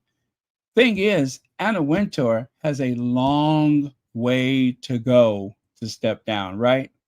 Anna Wintour stepping down is kind of like walking from the top floor of the Empire State Building. Alexander Shulman's version of stepping down is pretty much like exiting your home and walking down 3 or 4 steps, and voila, you are at street level. It's not even they're not in the same league. right? They're not even in the same league. How dare she compare herself to Nuclear Winter? Connie Balmer! Hey, Connie Balmer. Thank you so much for joining us, and just in time. But of course, my favorite was the New York. No, it was the New York Times. Was it when they said that Alexander Shulman didn't look like a Vogue editor, and some people have even said she should be better acquainted with a hairbrush. Now that gave me my life. Ooh, I cannot stand her. Comparing herself to Anna Wintour as if. There it is. The rail replacement. Yet another helicopter. 2 of them. Not 1, 2 new helicopters. Remember, the abuser's accusation is often their confession. Oh, let's hear it for the boys. Let's hear it for my baby. Let's hear it for the boys. You know he drives me crazy. Yeah. Let's hear it for the pulled pork sandwich. Now available. Breaking. Aides at Kensington Palace are telling us that the closet door is definitely ajar and could be thrown open very soon.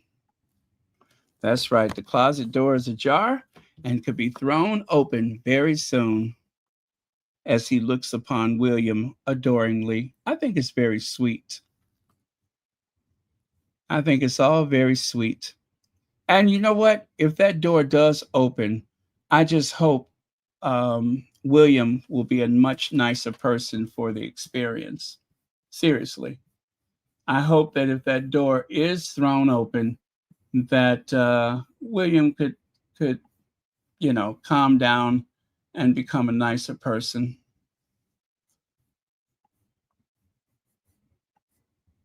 That he could prove to us that not only did he once share a resemblance to his mother, but that he has the same character and spirit. Right now, he seems more like an agent of the devil and less like Diana.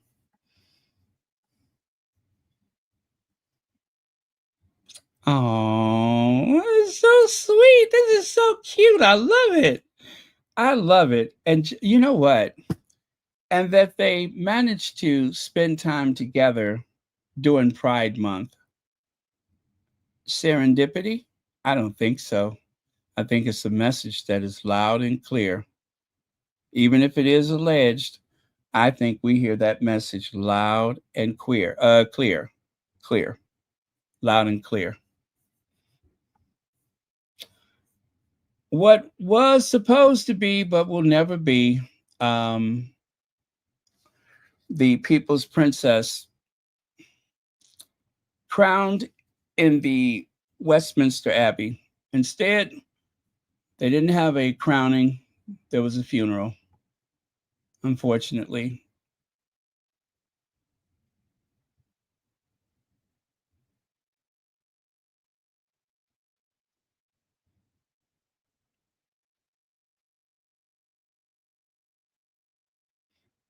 But that's okay. The People's Princess lives on inside of each and every one of us who has ever loved her, who has ever admired her, and of course, who has ever celebrated her contribution to this world.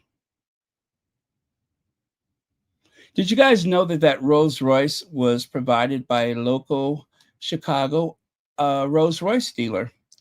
And he made sure it was available to Princess Diana during her visit to Chicago.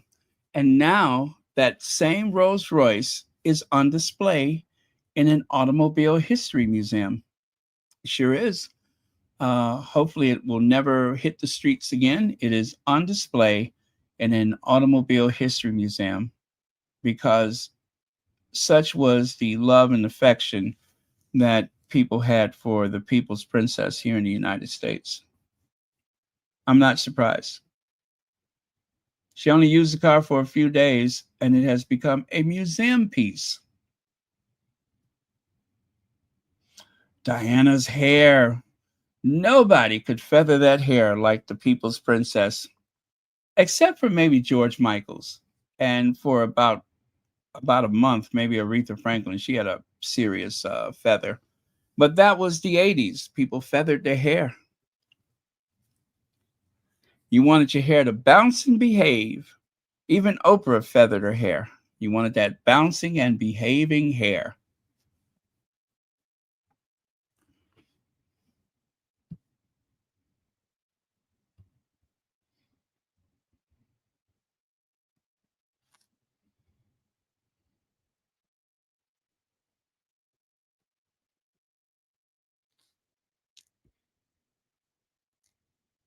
Oh, remember that kid ran up to the car? He wanted to give Diana an embrace. And then after Diana gave him a good squeeze, he just held his chest and fell back into the car. He was just so excited. It almost seemed like he was hyperventilating. That was very sweet.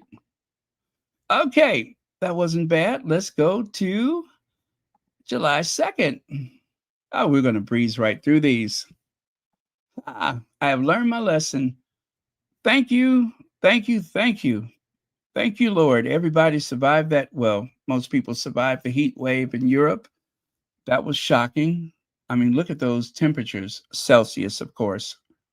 That is awful. There were even brush fires that came along with that heat. As ever, still soaking it in, feeling endlessly grateful. Cheers to what's ahead. You're welcome, Meghan, and thank you so much for the opportunity for us to have one of those carefully curated wine selections that, of course, you created yourself with those numerous trips to the wine country so that she could personally supervise a blend worthy of the Sussex squad. Do you hear that, Derangers? A source told Newsweek as ever team and the Netflix team as well are all thrilled that it's done so well. There's still a level of frustration that supplies of the wine did not last longer, but the batch was significant. It's quite extraordinary, really, how it sold out. We thought it would sell out, but for it to happen so quickly, again, it's a testament to the popularity of the brand and the Duchess in the US. And of course, yeah, the Duchess is incredibly popular here in the United States.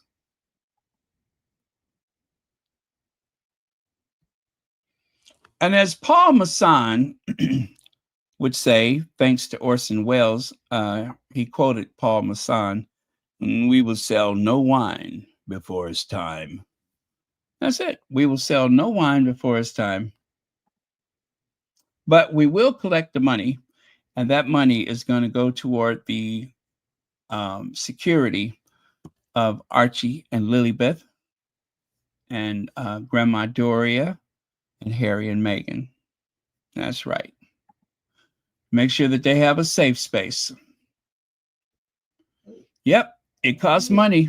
It costs money, and we want them to be very safe.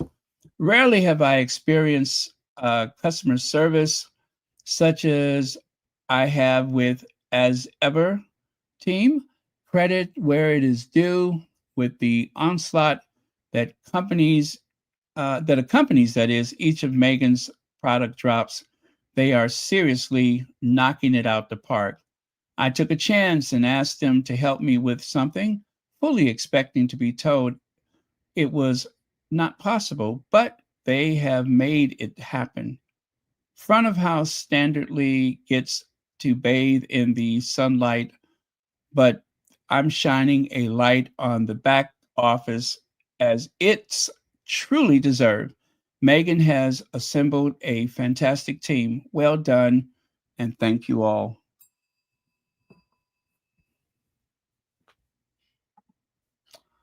Okay, Meghan reacts. We saw that already.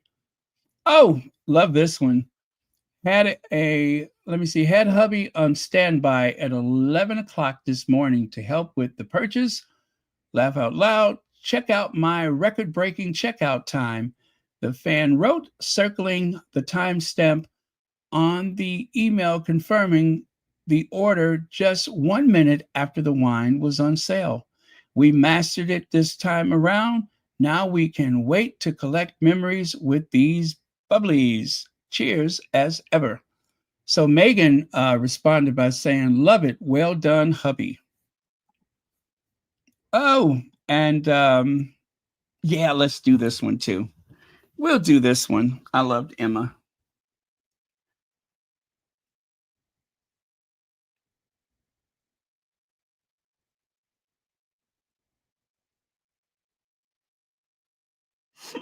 You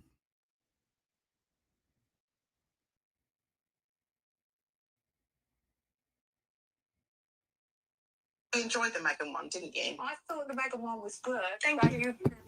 On the spot, and then it wasn't as easy as.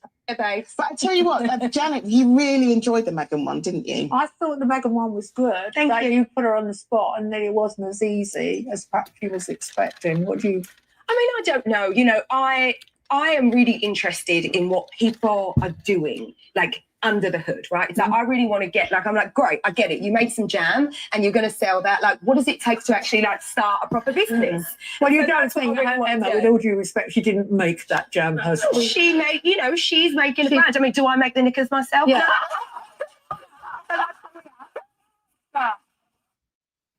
Yes. She was very pleased with herself when she said, well, she did make it. And then she said, well, do I sew the knickers I sell? So poor Janet Streetwalker got embarrassed. Even if Meghan's not your cup of tea, watching a Black woman build something soft, elegant, and successful after being dragged for existing is a win worth cheering. Raise a glass.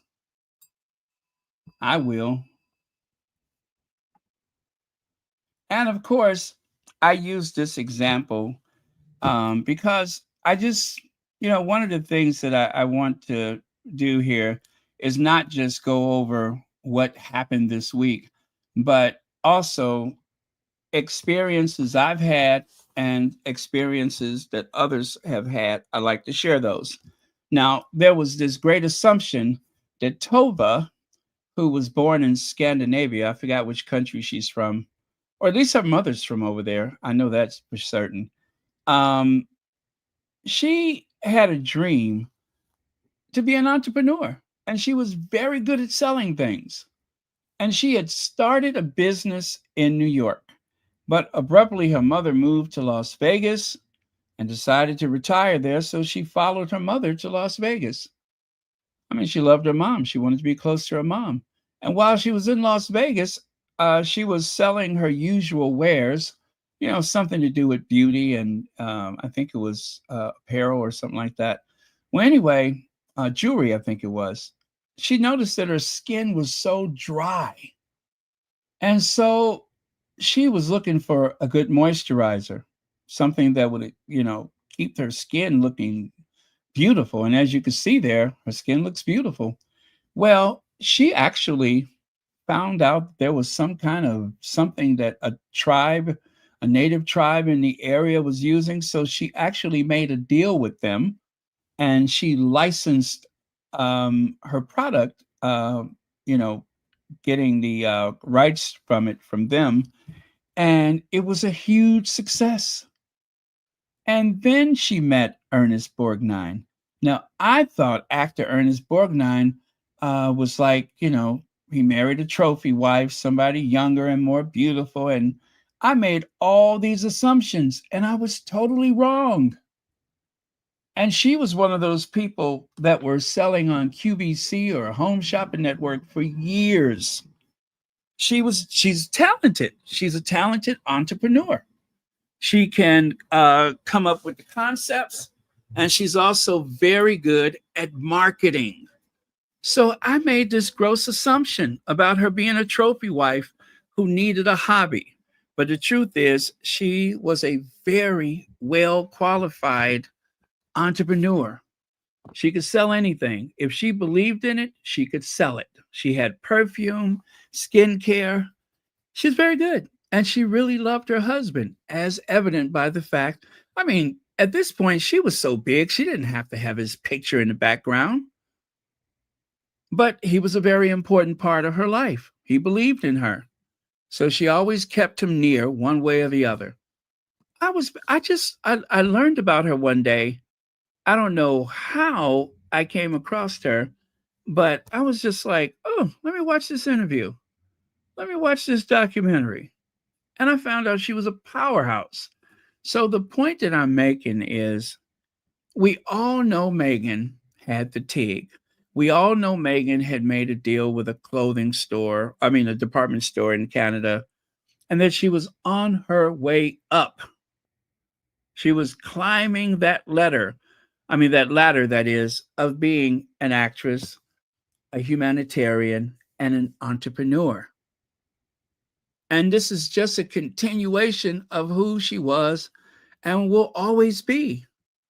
So use these examples if you ever need to. Use these kind of examples to explain to people who are curious, because they're going to read those negative articles and they need to know that Meghan's story is not a one of.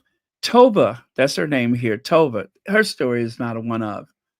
There are women who have a good head on their shoulders. They are very business orientated, very well organized, and they have goals and dreams, just like any man in business, any male counterpart that's an entrepreneur. But again, I am totally guilty of making an assumption. And if I could assume something like that, as much as I love Rachel Meghan Markle, aka Meghan, the Duchess of Sussex, then I suppose anybody could feel that way. But I am going to admit I was wrong. I learned something, and I'm hoping that other people will learn the same thing. But in this case, it'll be Meghan's pursuit of the business, entrepreneurial, humanitarian world, and not just someone else. Also, it should be noted that Ernest Borgnine and the Queen Consort bear a striking resemblance. One of these days, I'm going to have to put that hair on him and his hair on her just to prove my point. And I'm going to put Camilla's or Ernest's picture up there and see if y'all notice the difference.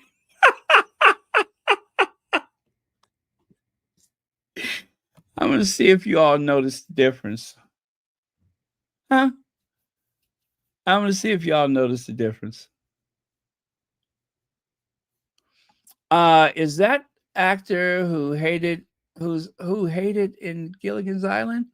Oh, you mean Marianne? I'm sorry. The professor. No, the movie star, Ginger Grant. No, that's not Ginger Grant. As a matter of fact, I don't think she's an actress at all. I think she did some modeling, but I don't believe she was an actress. Nope. Tina Louise is the name of the lady who played in the Gilligan's Island. And she certainly is not Tina Louise. By the way, you guys, I actually met Dawn Wells, the one who played Marianne. I met her years ago, and she was so nice. What I remember about her is she had the most beautiful voice. Beautiful voice. I mean, she did stage, so people who work on the stage, they have a certain resonance to their voice. Even when they're not thinking about it, their voice really carries, right? I don't know if you've ever experienced that, but someone who works on stage, they just have a presence. They're not even aware of it anymore. And I noticed that about her even before I realized who she was. But the thing is, I had just listened to Don Wells on the radio doing an interview a couple days before I met her. And when I found out who she was, I told her, I said, wow. I said, you know what? You were so gracious about Tina Louise in that interview. I'm just so impressed with that. And so the thing is, in the radio interview, the host of the radio show asked her about Tina Louise, who played Ginger Grant. Tina Louise, who played Ginger Grant. And she said, he asked her, he said, is it true that she was very difficult? And she put it like this. She said that when they were casting Gilligan's Island, she said, we do not know exactly what they said to bring her on board as a cast member, meaning that in a lot of instances, they will tell an actor that they are going to build the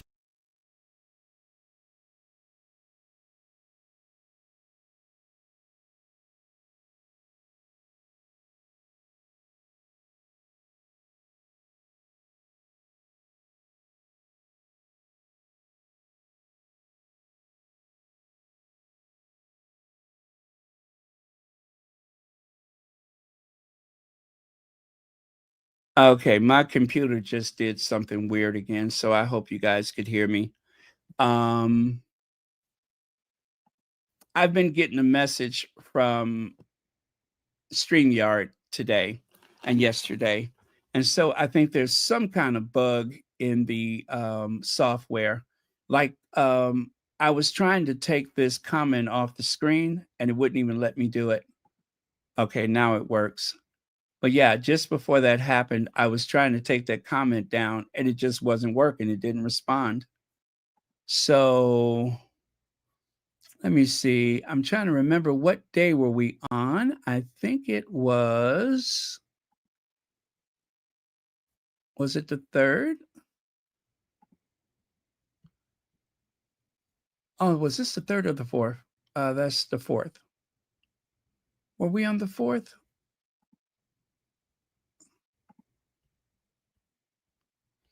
Nope, I think we were on the 3rd.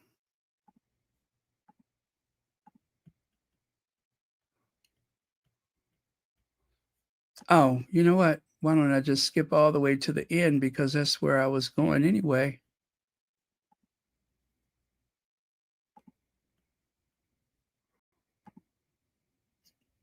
Gosh, you know what? I don't know what day I was on. Gosh, what day is that? That is the 3rd. Please tell me I wasn't still on the 2nd. I think I was still on the 2nd. Okay, I got to step it up because I'm going way too slow. If that's as far as I was, yeah, I don't remember any of this. And that was the 3rd.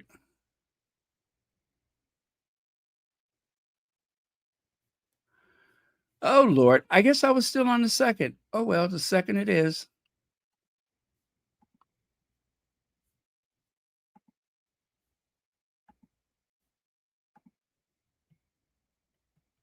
Yeah, I was still on the 2nd.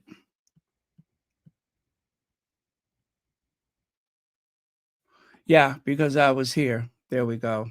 Sorry about flashing this across the screen. I know that's a little jarring, but like I said, there's something going on with the software, and hopefully they will get it fixed very soon. Okay, so I was here on slide number 20, was I? Yeah. Or this one, either one. Anyway, so to finish my story very quickly, I told Don Wells, Marianne, I said, that was very gracious of you to say that because she told the radio show host, she said that you don't know how they presented the show to her just to get her to sign the contract. And she said they could have very well had told her she would be the star of the show. Now, that kind of doesn't make any sense because, after all, the name of the show was Gilligan's Island. However, that is the final title of the show. Sometimes when they're putting a sitcom or television show together, they have a working title. So the working title is the name of the project before they use the actual name of the show. That way, it's a surprise to the competition. Because if they say Gilligan's Island, they probably called it Castaway or something like that. So that was the final name of the show, was Gilligan's Island. So it didn't take long before Tina Marie, who was under contract, and that, by the way, that's Tina Marie right there. I believe she's like maybe 6'1". She's very tall. She's always been very tall and beautiful. She was known as like the angry cast member. She did not get on well with other people, but I think it was because she had been deceived and she was under contract and she had to fulfill her contract. And what happens with a lot of those shows is that some people grow up and grow into the show and they are so glad that they were part of the show or the TV program. And then some people feel like they have been typecast and they are very, very, I would say, indifferent about it, very put off with the notion. They feel like they wasted their career. They have been typed.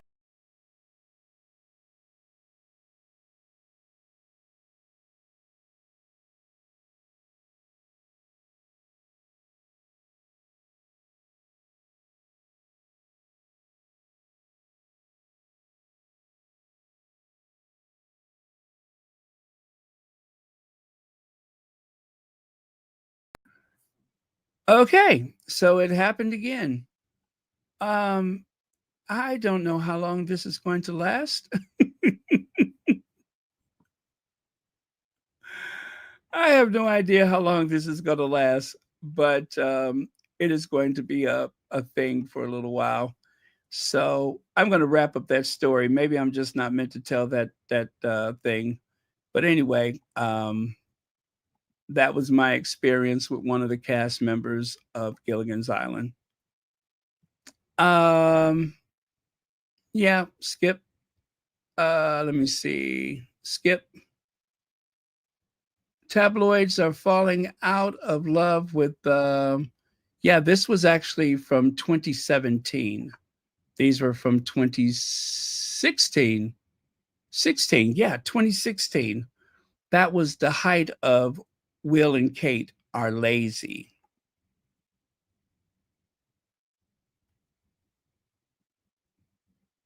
Oh, you know what? I forgot about this.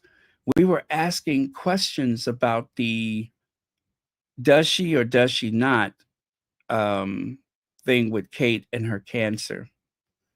I'm not going to go into all of that again, but we've had a pretty long discussion about that. And I was pointing out a few things like that. If you know what that is, give me a thumbs up. And how weird that is to me. I just don't understand that. That always has looked strange to me.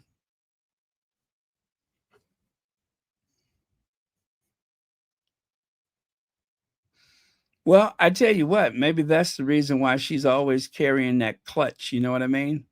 She likes to hold that clutch nice and close to her. That way, so we don't see that.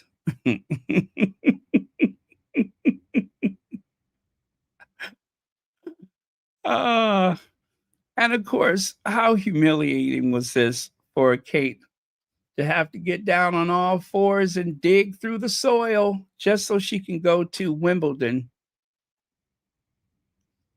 But you know what? A girl's got to do what a girl's got to do. And if it means copying Meghan to do it, and of course, this was one of the funny things from this week. Apologies to readers. The audio on Kate's remarks is barely audible and sounds like mumbles. Luckily for the princess, a fleet of royal correspondents stand ready to translate and polish every word on her behalf. So, thanks to modern technology, we were able to understand her words, or should I say, word salad, mumble salad, because it was translated for us. I don't speak gibberish.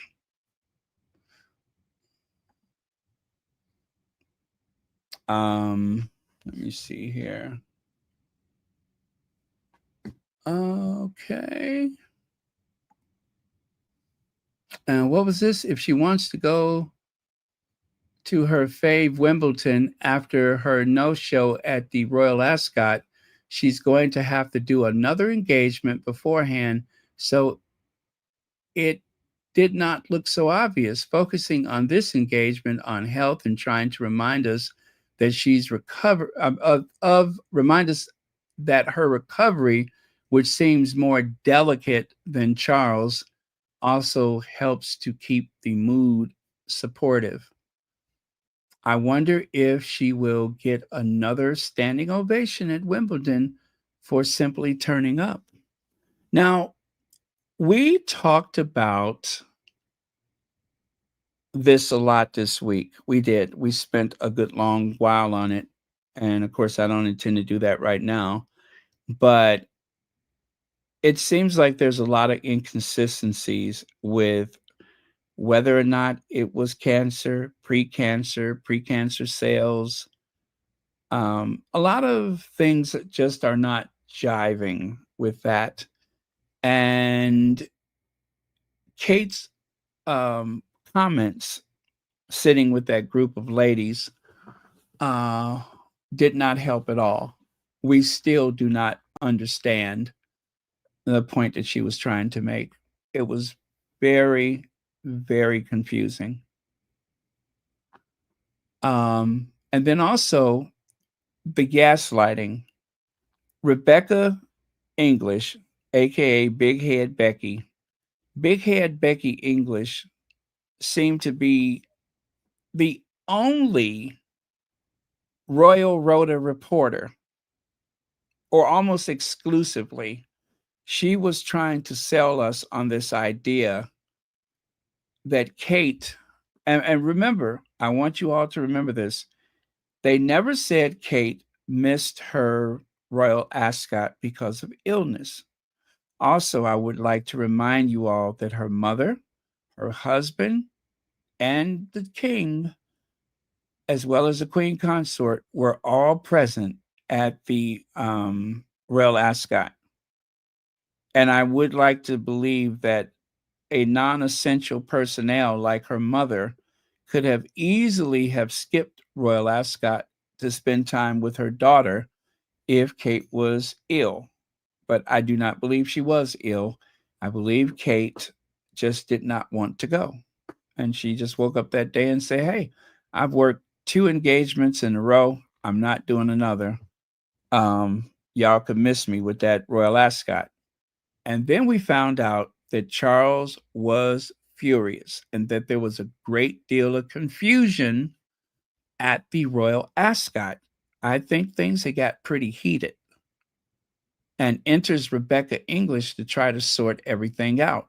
Not to mention, Kate was using the opportunity of the hospital visit to try and replicate Meghan's gardening, to remind people that Kate is down to earth and is not adverse to, sticking her hands down into the soil. So there she showed up. She was not dressed for the occasion. She was actually wearing white shoes. Her hair was down, and she was wearing the sapphire and diamond ring while you're clawing through the soil. A sapphire and diamond ring not just a sapphire and diamond ring, but Princess Diana's engagement ring. And you're out there raking in the soil, trying to prove something to the public. Prince William's Duchy of Cornwall cuts charity rents after public backlash. Well, after Prince William was embarrassed by charging all that money to the military, the Navy, to use docks and the air ambulance to store their equipment and such. It was a huge embarrassment.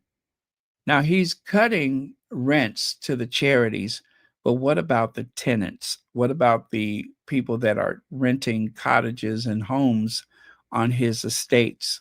Are they saving any money? I wonder.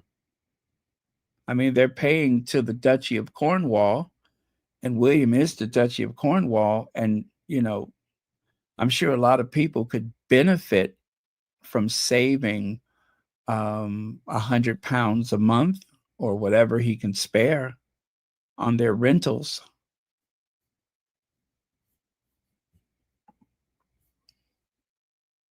Another reminder that Canada will never be the 51st state. They never should be, and I wouldn't want them to have to deal with some of the nonsense that we deal with here in the United States, like going into bankruptcy because of medical bills. The number of people that go bankrupt every year from medical bills. Well, in most Western industrialized nations, 0. In the United States, 326,000 a year go bankrupt. That is that's about the population of a pretty nice sized city, right? That's like the city center of Chicago, or the city center of San Francisco or Los Angeles. That's a huge area of a densely populated city, 336,000 people, right? The population of Chicago is what, about 2.8, 2.6 million? Could you imagine if about, almost 400,000 people were bankrupt? That's a lot. Okay, now to the third.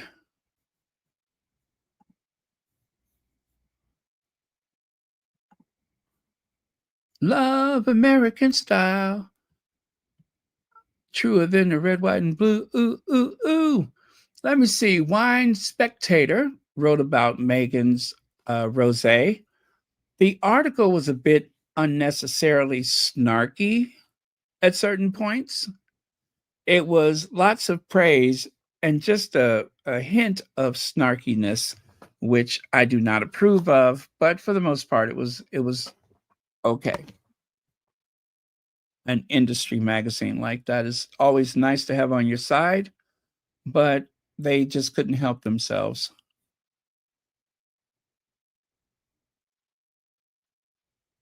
And of course, you may recognize that outfit from the People magazine, or at least it looks somewhat identical, but maybe not. Meghan loves her white button-down shirts, and of course, I'm sure that's the same hat.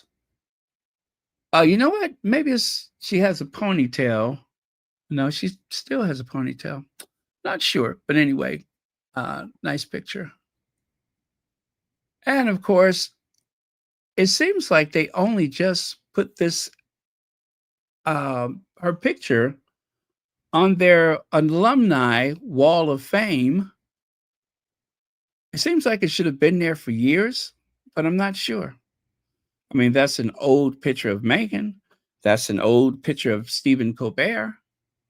But whatever the case is, they just shared that last week or this week for some reason. Northwestern University, Meghan's alma mater. And here is a photo of Meghan when she went on the university tour. Suits, the television show Suits, they actually had a university tour. And Meghan and some of her castmates went to Northwestern. And there she is, looking just as if she's still one of the students. I mean, she left there with a double degree, and she comes back a star, as it should be. Go Wildcats.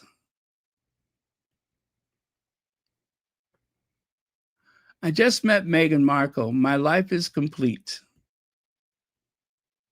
Sure is. And there's Princess Diana wearing her Northwestern sweatshirt, which was obviously gifted to her thanks to her visit to Northwestern University when she came to Chicago. I think it was back in 1996, was it?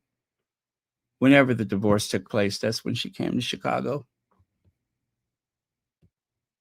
And on the right side, those are Northwestern graduates who came to Harry and Meghan's wedding to show solidarity to Meghan, a graduate of Northwestern. I mean, they literally flew over for that reason.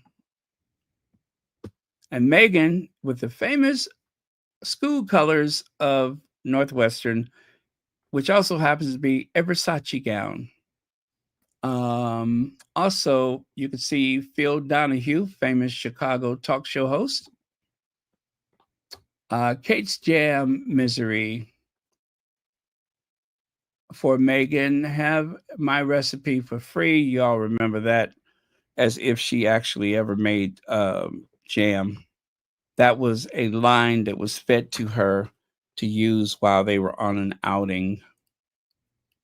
It appears as though Highgrove decided to slash the prices on their rosé so that they can try to compete with the Duchess of Sussex's rosé.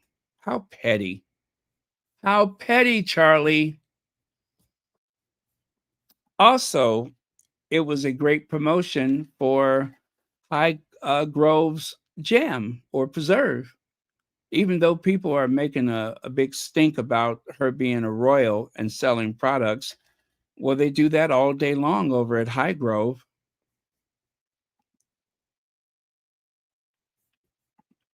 Let me see here. Get my face out the way. You can accuse her of wanting your fashion contacts, then you copy her whole style. It must be an illness, Kate, who's wearing a Ralph Lauren just like Meghan. Actress Roxy Roker and her son Lenny Kravitz on a flight to Los Angeles for the taping of the very first season of The Jeffersons, which was a spinoff of All in the Family. And you guys remember, does anybody know the parting words of Isabel Sanford when she passed away? She gave a message to the world, and I thought it was just so profound. Does anybody remember Isabel Sanford's Wheezy's last words? How about you, Legs? Lydia? Mary H? Adrian Burrow? Isabel Sanford's last words before she went on to her glory. Okay, I'll tell you.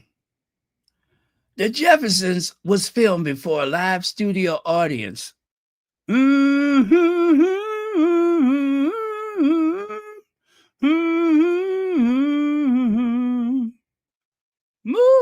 on up. Yes, ladies and gentlemen,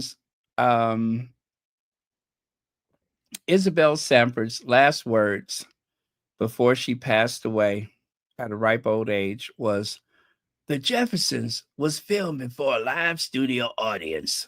George.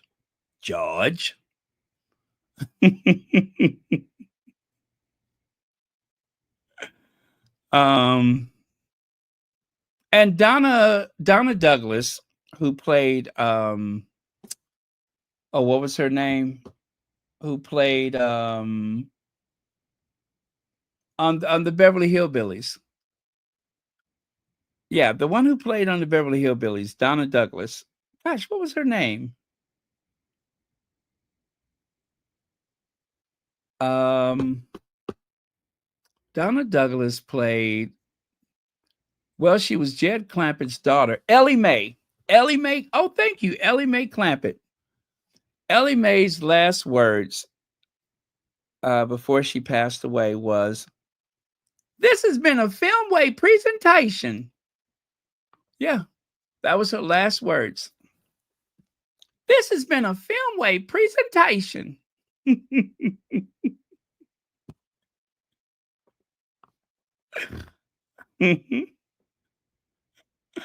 Seriously, y'all don't believe me? Just before she took her last breath, she rose up in the bed and she said in her most country twang possible, "This has been a Filmway presentation." Right, Paul? Okay. Anyway, on her own terms, a phrase that was stolen from Meghan's last interview with Emma Grady.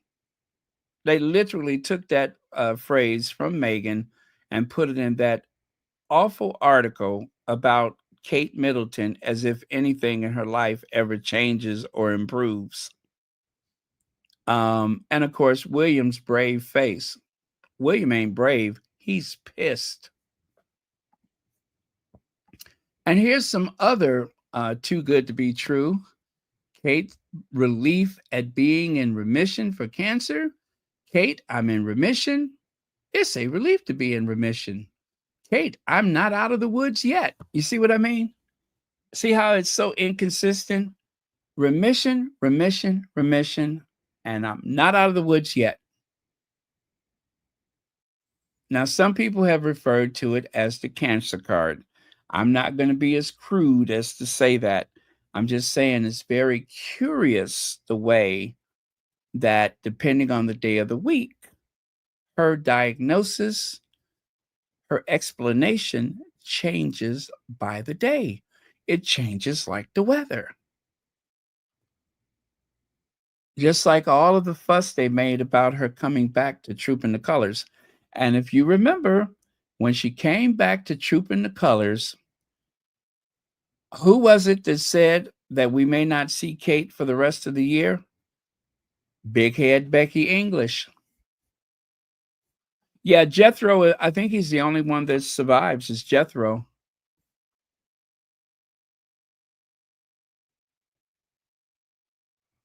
Yep, Jethro Bodine. Irene Ryan, who played Granny, she passed away not long after the show ended. I think she lived until about 1974, 75. She had a show on Broadway. She was doing Broadway. And unfortunately, she had a terrible headache. And then she collapsed. I think she either had a stroke or a brain tumor. I think it was a brain tumor. I think she had a brain tumor, and she didn't survive long after she collapsed. But that is what happened to Granny. She was like the first to pass away after the show ended. Otherwise, she was the picture of health. She was a very well, you all seen the way she was running around the show. She's a very healthy woman, but unfortunately, she had been a chain smoker for years, and they say that that may have contributed to her demise. So, but yeah, Granny was, oh my God, that was casting Irene Ryan as Granny was brilliant. Casting Nancy Culp as Miss Jane Hathaway, brilliant. Raymond Bailey as Melbourne Drysdale. Very strong characters they had in that show. Whoever did the casting, it was brilliant. Not to take anything away from the actors, but it seems like just a silly show, but the casting was perfection. They did a great job with the casting. Very talented people. Oh, and do people actually, are they inspired to buy these magazines because Kate is on the cover? Does that really work, or is it just really no one else to put on the cover? So Tatler is they call it the Bible for the aristocracy. But Hello Magazine? Why waste the ink? Why waste the ink? But I guess there's people that are interested. It just seems like such a, I don't know.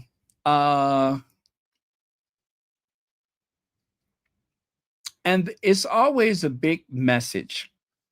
Kate's spiritual rebirth, preparing for her destiny. Kate's hidden strength. Kate's new dawn. Who writes this crap?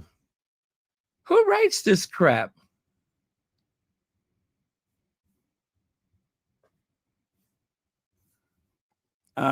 Let me see. Leg says they took no time to take points that Meghan made and took them for Kate and Kate, who has no personality.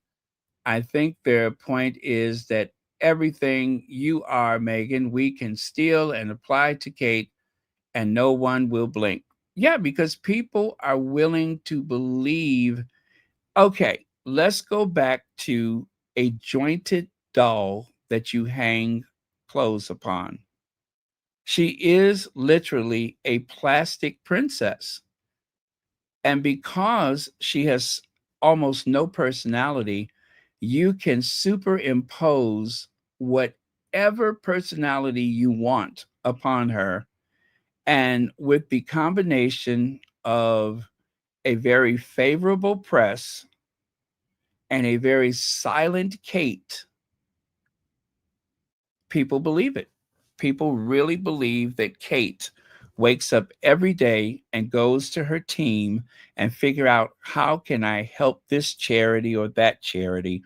How can I bring cheer to the soldiers in the military? How can I help the early years of child development? When the truth is, Kate ain't doing nothing in particular. Kate is just there. Kate doesn't even want to leave the house. Wherever she spends her time, she sure as crap ain't working. She ain't doing no work. She doesn't work. She doesn't work. She shows up, but she does not work. It's an insult to decent people to refer to her as a working person. She does not work. She never has.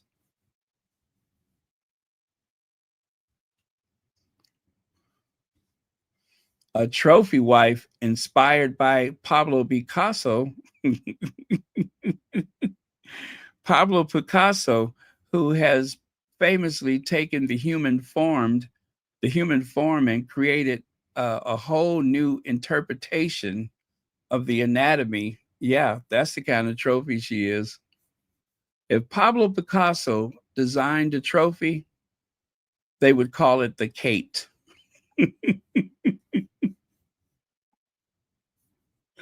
They would call it the Kate Award. Okay, let me stop. That's kind of mean. Oh, the hell with it. One eye's up here. The hands are turned backwards. The feet are going in the wrong direction.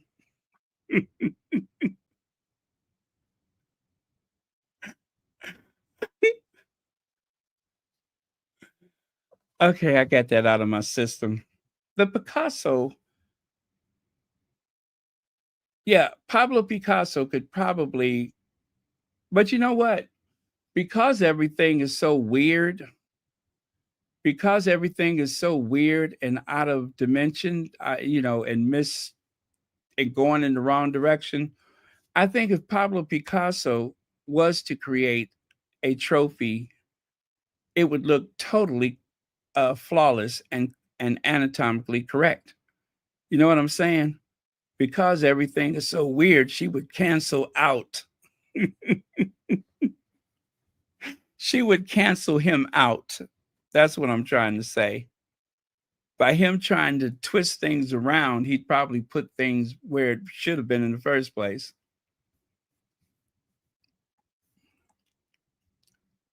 Wow, what a monumental understatement. Kate's summer of strength. And as soon as they put that on the magazine racks, what did she do? She called off. She didn't even go to the Royal Ascot. She was so strong, she never made it to Ascot. Yeah, and Richard Palmer, a mixed message and some confusing headlines tonight. On the one hand, Kate says, doing what I can to stay cancer free is now my focus. And on the other hand, yet at the same time, we've been told it is incorrect to describe her as cancer free or in remission. Now, wait a damn minute. Wait a minute. What does that say?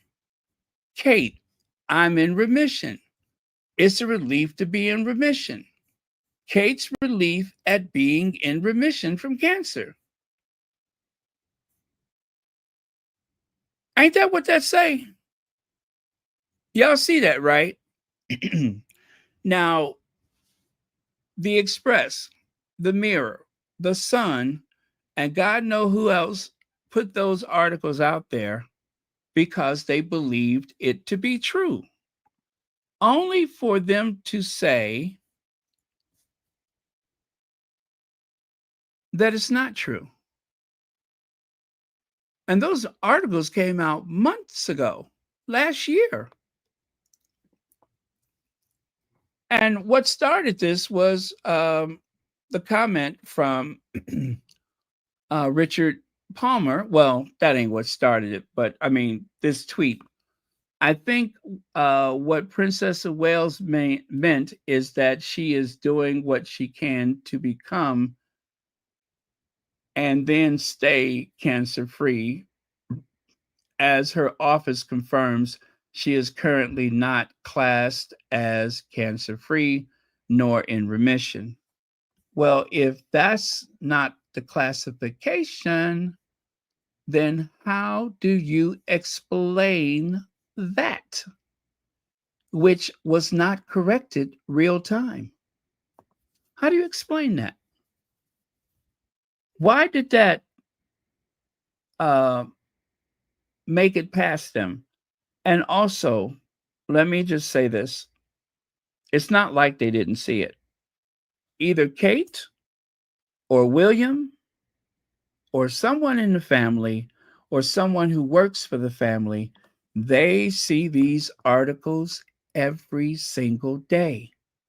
We have seen the open door of one of those helicopters that William has been flying, or a passenger rather. And what did we see in the door? Lined up in the pocket of the door was the usual daily tabloids, including the Daily Mail. So we know that they see this, and yet, real time, they did not correct them. There was no phone calls from the palace. Ain't that curious? Urging them to remove those headlines. Now, there was a headline saying that Kate could dish it out as well as she could take it. And what happened? Somebody made a phone call to the Mirror, and they substituted Harry's name for Kate's name. So we know they can change things. Or what about the issue of the Mirror when they accused Kate of flirting with whatever tennis player, only for them to get a phone call from the palace, and suddenly the whole headline changed. Not the photos, not the essence of the story, but the headline that insinuated that Kate was being flirtatious and that the player's wife was pretty angry.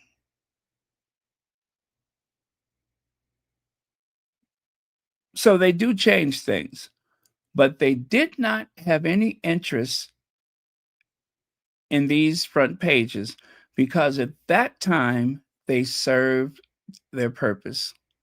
Now, why do I have them? Because I saved them. That's why I have them. I didn't even have to go and hunt for them. I saved them, not realizing that they would be important to establish a timeline.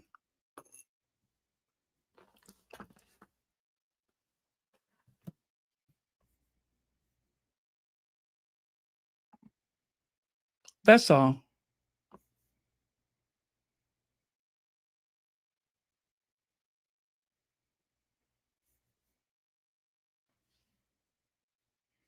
That's all. Ingrid, what's going on? Oh my goodness, a concussion.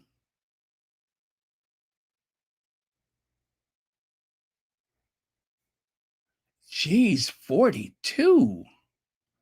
That is serious. Oh, Ingrid, I'm sorry to hear that.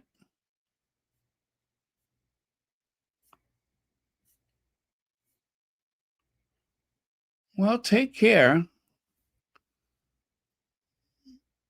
And you know, Ingrid, I don't know that it's a good idea for you to be here because I don't think anything could be worse for a headache than the sound of my voice.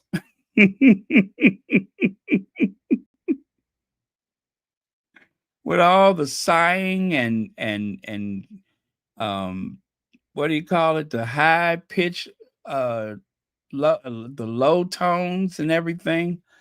Well, you know what? Come to think of it, maybe that's exactly what you need. So stick around.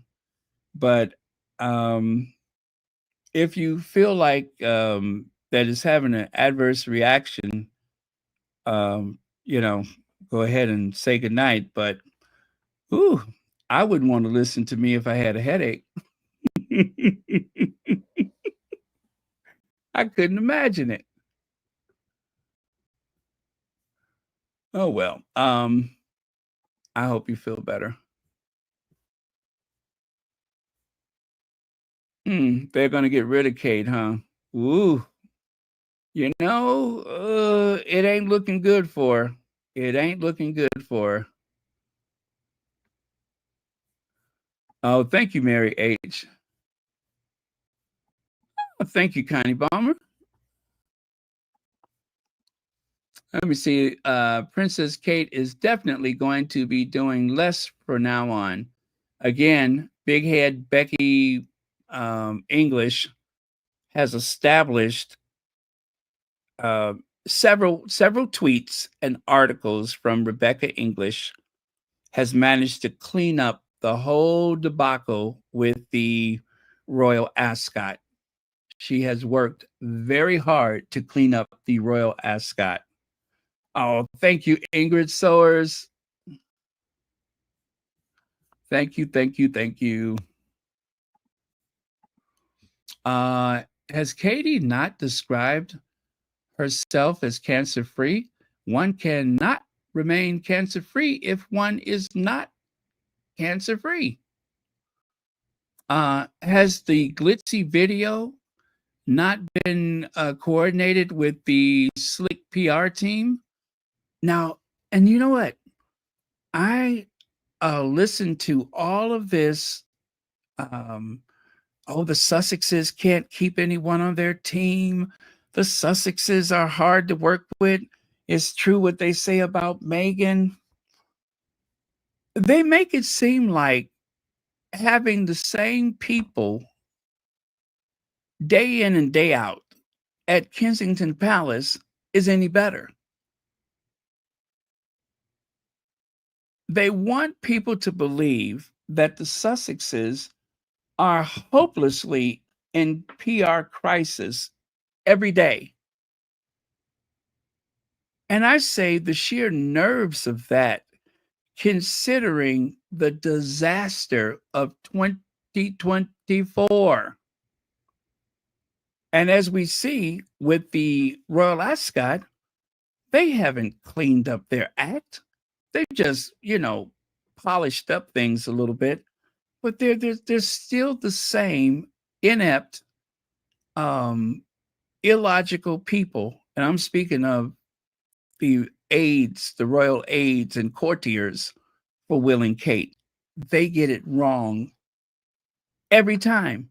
These are the same people that were there for the Caribbean tour, in which they lost half the Commonwealth. These are the same people that dressed them up in period costume and sent them to the Caribbean. They may as well have dressed them up like slave catchers. Those people that had them reaching through a fence, the people who couldn't meet the Marley family, they only met Bob Marley's wax figure. At least I think they met Bob Marley's wax figure, because the truth is, I wasn't sure whether that was Will and Kate or wax figures. It's hard to tell sometimes. They are the one that have the really bad PR. So the Sussexes, I would say, if I had any criticism for Team Sussex PR, I get very frustrated because there are certain things that I want them to respond to, a vigorous response. And it could be done in a way where it's not, detrimental to the organization. But I think sometimes they have been a bit slow to respond. And I understand you can't respond to everything. You really shouldn't. But some of those things, they need something. They need something. And the dictator in heels, that time they crossed the line. And thank God they gave a vigorous response, and it kind of melted away. And I think that we're building up to another vigorous response with this whole Queen Elizabeth thing, because it seems like they are getting a lot of mileage out of that negativity. But when it comes to the Cambridges and their team, they have had one disaster after the other. That is the team that told William to put on your Omega watch or whatever it is and go sell newspapers with the homeless. And by the way, stand in front of a dental office with yellow teeth. They're the people who had him standing in front of a dental office with yellow teeth. They're the ones who told him, make a movie so that you'll be late for the coronation. It has been one PR disaster after the other. The worst, you would have thought that the Caribbean was the worst. The worst was Kate's illness, whatever it was. That was the worst. It don't get any worse than that. That was the biggest F up they had to date. And it went on for months. Kate became a joke. The royal family became a punchline.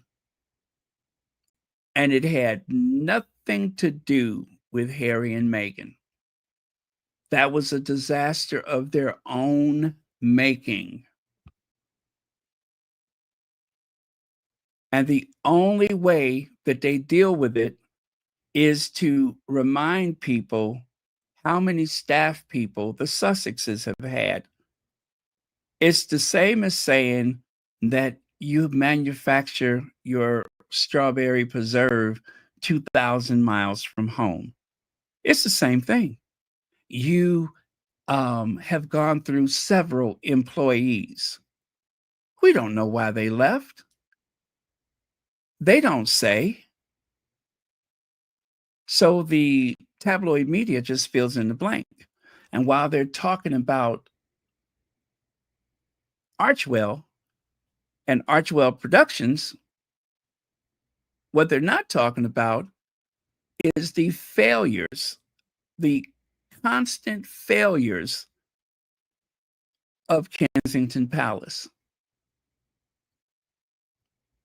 Charles' PR people, they almost never make a mistake. I don't think they've put a foot wrong yet. They haven't. They haven't put anything wrong. They managed to go out of the country to places where they weren't necessarily welcome, but you would never know it by the way people were fawning all over them because they know what they're doing. But as for Will and Kate, it is one misstep after the next. It's not that they occasionally don't get it right. They never get it right, ever. William goes to New York and was embarrassed trying to get into the United Nations, and that failed. Trying to get some VIP to come and sit over at the office of the ambassador to the United Nations. And what happened? He took a picture with an empty chair. He was trying to get a photo op with the mayor of New York, Eric Adams. And what happens? No show. Eric Adams realized what was going on and sent the fire commissioner. Huh? And just like with the Caribbean tour, what did William do in New York? He followed in Harry's footsteps. The only thing that he did was different was that he went into the murky waters of the bay to go and look at oysters.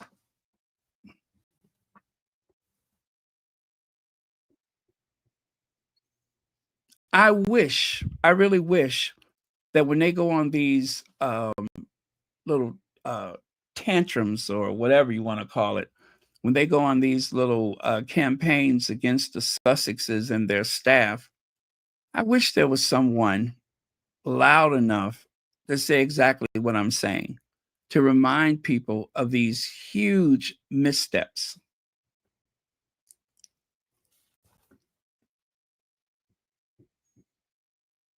Buckingham Palace had to take over for Kensington Palace because of Kate's whatever. They had to take over their PR. I mean, how dumb can you be? You have told us time and time again that Kate's not out of the woods yet. Kate misses Royal Ascot, and instead of saying she didn't feel well, what comes out of the palace? Well, she's trying to get her life in balance. She's trying to find a balance. She's recalibrating. Okay. That's it. That's it.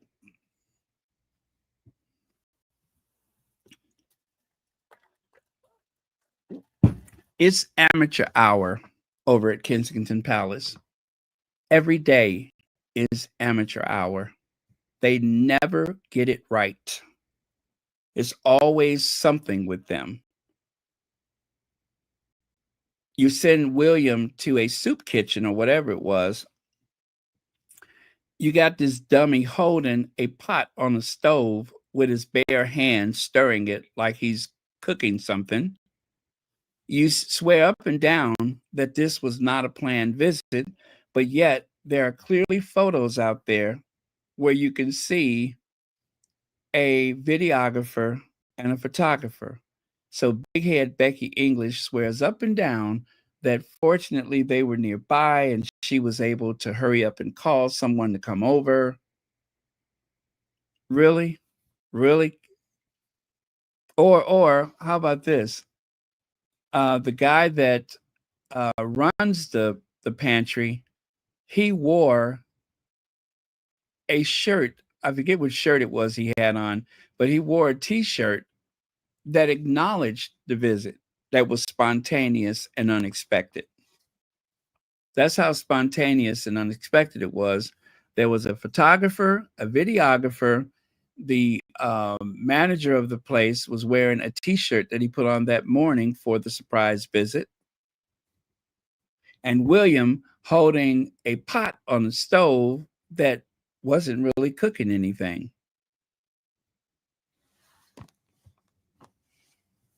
But Harry and Meghan are the ones that have staffing issues.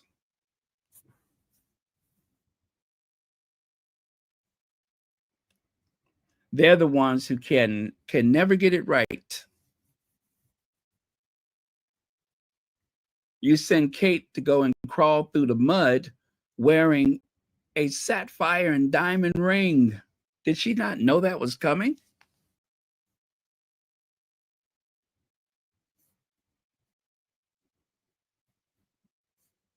And how many times? Kate confirms, I'm sorry, what am I saying? Palace confirms Kate Middleton is not undergoing cancer treatment after surgery. She ain't got cancer. Charles ain't got cancer. Nobody has cancer until they do. A bit of history revision for individuals with selective amnesia. Prince William has given an update on the Princess of Wales' health. Kate revealed in September she had completed chemotherapy after the discovery of precancerous cells in March. Rihanna Mills.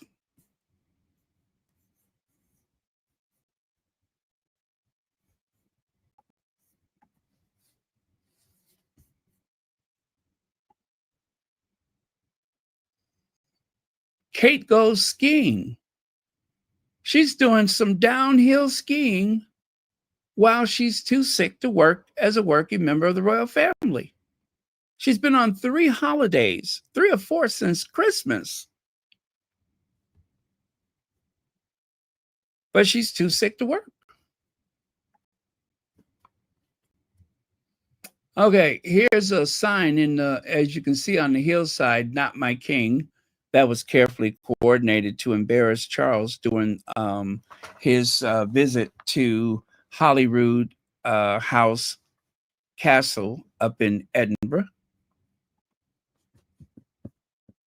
Not my king. Oh, you know what? I didn't see the people, but now I see them.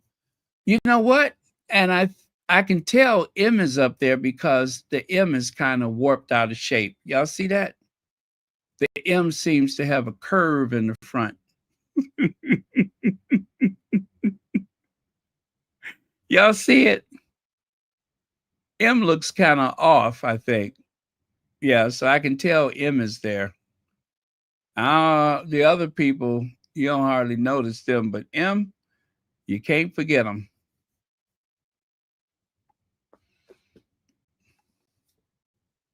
Oh, and the people on the ground were actually holding up the banners in the direction of the helicopter to make sure Charles could see it when he arrived at Holyrood House.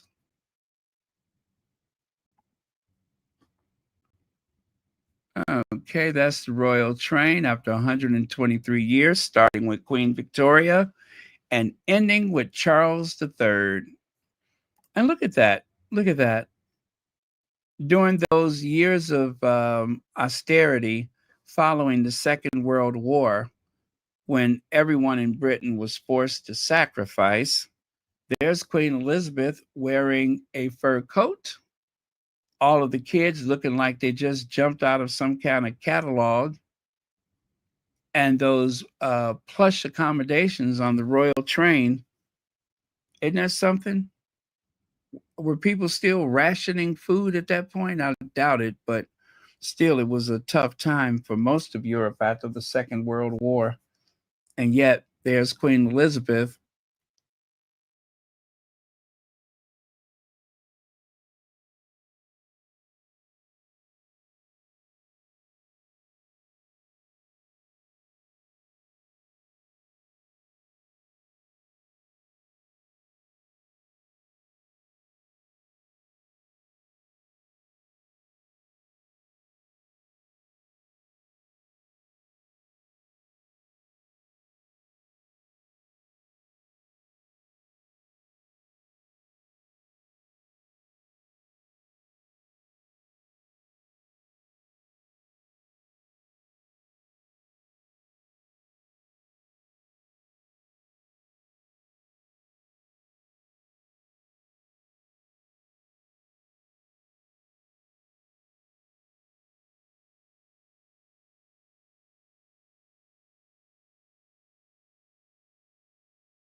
Okay, I'm back. Well, um, that's going to be a thing until it's not. That is going to be a thing until it's not, unfortunately.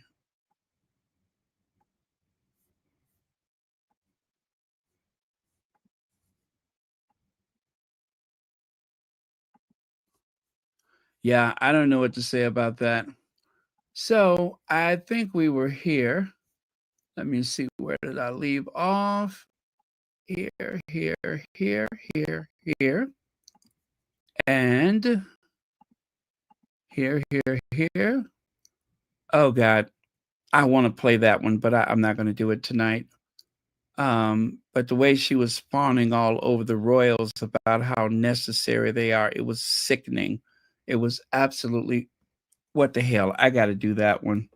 It's only 30 seconds long.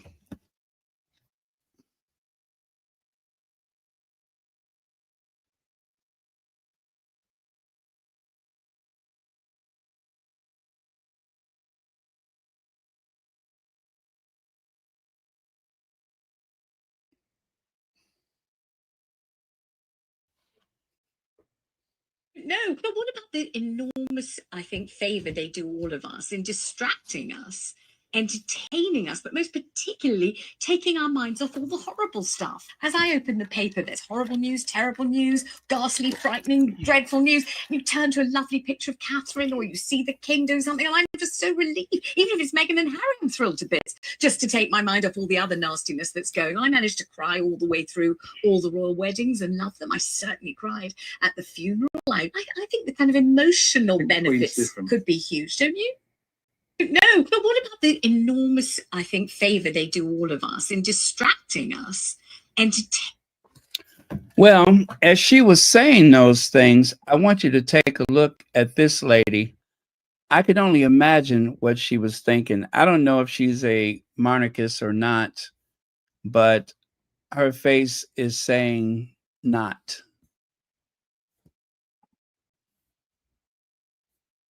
If you opened up the Encyclopedia Britannica and you looked up Dowdy, the Dowdysaurus, or the frumpy from Frumprius, an ancient species of Frumpisaurus rex. Yeah. Or jalopy. If you look up jalopy, that is what you will find. You'd find Sophie, Duchess Sophie, that matronly monstrosity called Sophie. And this was just a random ad I found. They're selling a wrinkle cream. I'm going to say that is AI. They don't even look like the same person. There's no way that there's a wrinkle cream that is going to shrink your neck. Okay? There's no wrinkle cream that is going to take all of that volume away from your neck. Only surgery could do that. That wrinkle cream is so strong that even the necklace and the gown changed. The only thing that is identical is the setting. The earrings are not identical. The necklace, nothing is identical. And to think I've been telling people, don't worry about AI. Don't worry about it. Stuff like this is making me worry. Oh, the beautiful photos of Venus Williams. I love these. I love them. Beautiful. Beautiful. Très chic, très magnifique, so glamorous. All right. Now, that was number 3. Let's go to number 4, which, of course, was Thursday. We're almost there, you guys. Oh, you all recognize this dear lady. She was the one who made that error. She texted the wrong person and invited him or asked him if he was coming to Thanksgiving. She thought it was one of her kids. Well, now he is. And he's also, I think he's married to Michaela. So Jamal Hinton with Wanda Dench. Happy 4th of July to everyone. You recognize that story from 2016. It was a misunderstanding. And well, anyway, he didn't have any place to be for Thanksgiving. So he asked if he can still come over. And she said yes. And now they have become family to each other. I love this story. And it just goes to show that at the end of the day, it's not about, race or ethnicity. It's just about people. It's just about people. I've worked with all sort of people. And I recall that in one of my jobs, we didn't separate tables by, oh, those are the people from Pakistan at that table. We kind of gravitated toward age groups and not race, right? That's the person from Vietnam there and all that kind of stuff. No, we selected our seating based on age groups.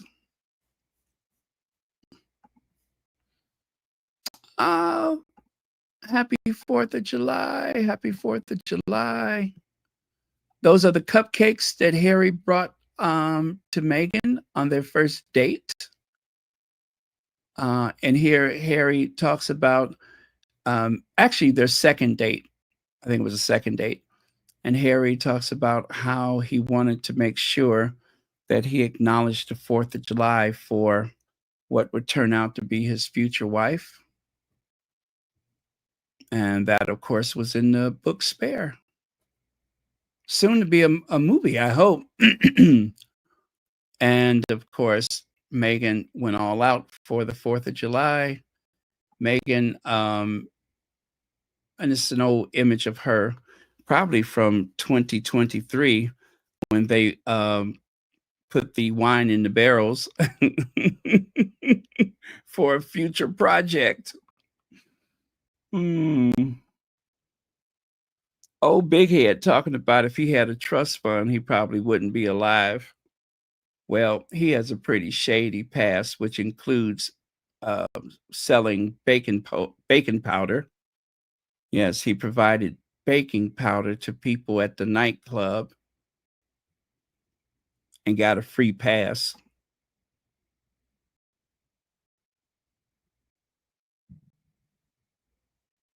Copycat. Also, a reminder that the Queen worked until she was pretty much, deceased, and yet Kate couldn't even go to the Royal Ascot. and people were dragging her for it. Charles managed to be there every day. Okay, gosh, that went fast. Now let's go to the 5th.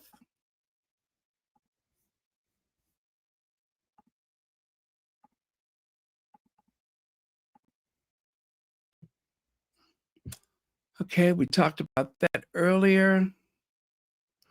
Also, heralding golden era of an AIDS-free generation in Botswana. Turns out that 95% of HIV people know their status, and 98% are on ART treatment, and that's antiviral medication, and 98% on treatment are virally suppressed, which means I believe they would test negative if they took an HIV test. But I'm also impressed with the fact that most people know their status. Most people have been tested.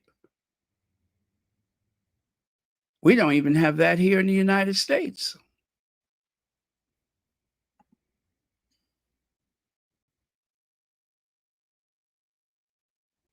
Here are some examples of the way they have covered the jam preserve, Meghan's winning taste test. Okay. Yeah, we can breeze through these. People obsessed trying to figure out where the jam came from. Accusations that it wasn't that much product. That beautiful image of the Duchess of Sussex. I love this. I love it. And this one too.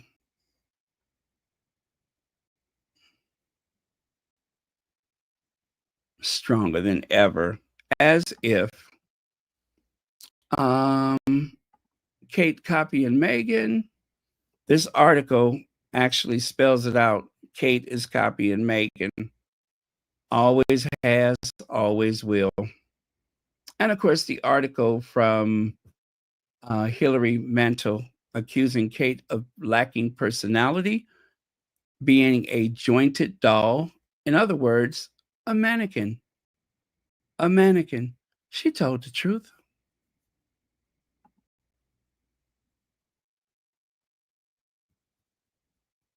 Oh, I love this. This is something I learned thanks to Sussex Soldier.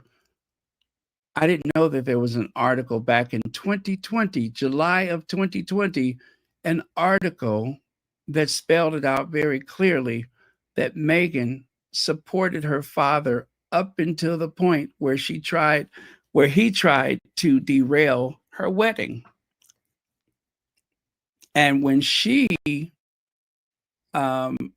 stopped talking to him, that is when Samantha and Thomas Markle Jr. had got in touch with him. But just a reminder to people who don't know, nobody in the family was dealing with Thomas Markle Sr., except for Meghan. And the same with Samantha. According to reports, her own kids did not talk to her. Her mother, her blood-related mother, and her daughter sat on camera and said that nobody talks to her. And they explained what kind of character she had and why people in the family avoided her. In other words, it was projection. What they have been accusing Meghan of is actually who they are. And that includes her father. Would you rather be queen? We did that, seems like yesterday, so I'm going to skip that one.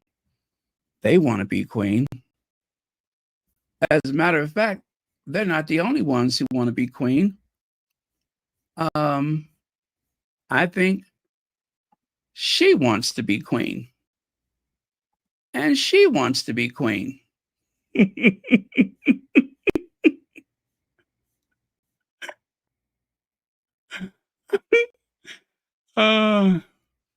In some respects, I think they're already queens. I do. I think they've already been crowned. From the pits of hell, Camilla and Kate, from the pits of hell. Kate thinking about the fact that she's not allowed to wear blue. Kate looking at the woman who said that she's not allowed to wear blue. The article saying that she told her you can't wear blue. And of course, Kate spending some time in nature, wearing one of her favorite outfits. Zandy Sussex reminding us that still milking the fake cancer, but all we know, there's no way Lady Macbeth Kate would miss a self-promoting opportunity and a possible chance to wear a tiara. Looks like Kate was not invited to that particular night. That was from a while ago. Oh, I just shared this earlier. And this, oh my God. Run for the hills, George. Run for the hills, because now she has her sights on you. And look who's going to Bosnia-Herzegovina. It is Duchess Sophie. Duchess Sophie, who literally got down on her knees to greet Charles III. Obviously, it worked because they're going to send her over to a trip abroad to Bosnia-Herzegovina. Yes, the angriest royal is going to Bosnia. Will she take the ugliest dress ever worn by a royal? Can't be sure. And also, there has been some murmuring about pedestrians and fellow motorists in Bosnia. There are people that are afraid because of the reputation that Sophie's motorcade has. So in response to that, the streets of Bosnia, Herzegovina, those streets have been empty ever since the announcement. And she's not even there yet, but they're so afraid that they're going to get nailed by one of her police escorts or something like that, that they have abandoned the streets. Only the rare pedestrian. It almost looks like the pandemic. The streets of Bosnia are going to be completely wide open. Nobody dare exit their house lest they should get run over by lest they should be run over by Sophie and her merry band of royal protection officers. They're afraid. I don't blame them. Oh, Charles said that you can wear white on the royal tennis court now, the one that's located at Buckingham Palace.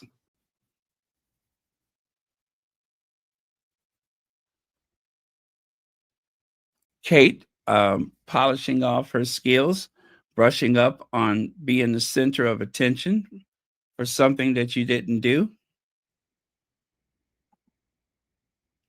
And of course, Kate having a conversation with the mirror, mirror on the wall.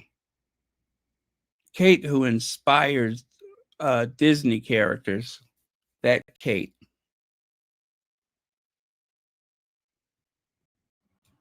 Phantom of Versailles very soon is going to be the Phantom of Windsor Castle.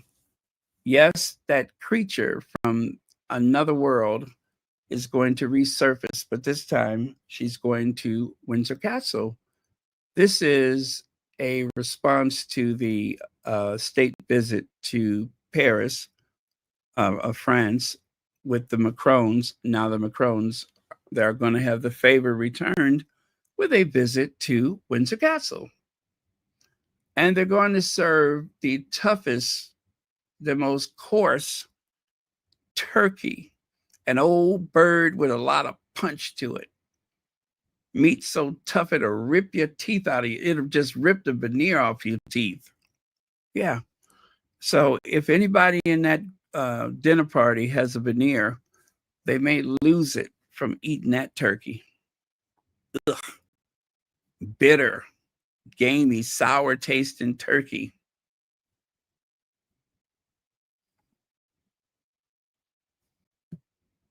Okay. And number 6, one more and we're done, you guys. One more and we're done. One and done. Okay, where's number 6? There we go. Do we even need to do 6? We did that yesterday. Oh, no, I'm done, right? Oh, yeah, I'm done. I don't need to do 6. I'm done. We did this already. That's today or yesterday today. Okay, you guys, that still took way too long. But I promise you, we're going to get this down to about 2 hours next week. I promise. Thank you. Good night. Love you guys. It has been a pleasure. Thank you, moderators, for keeping this a safe space. Cheers. I'm going to look at the comments here before I go. But I think we're all caught up. Yeah, we're caught up. Okay, good night, everyone. Love you guys. See you next time.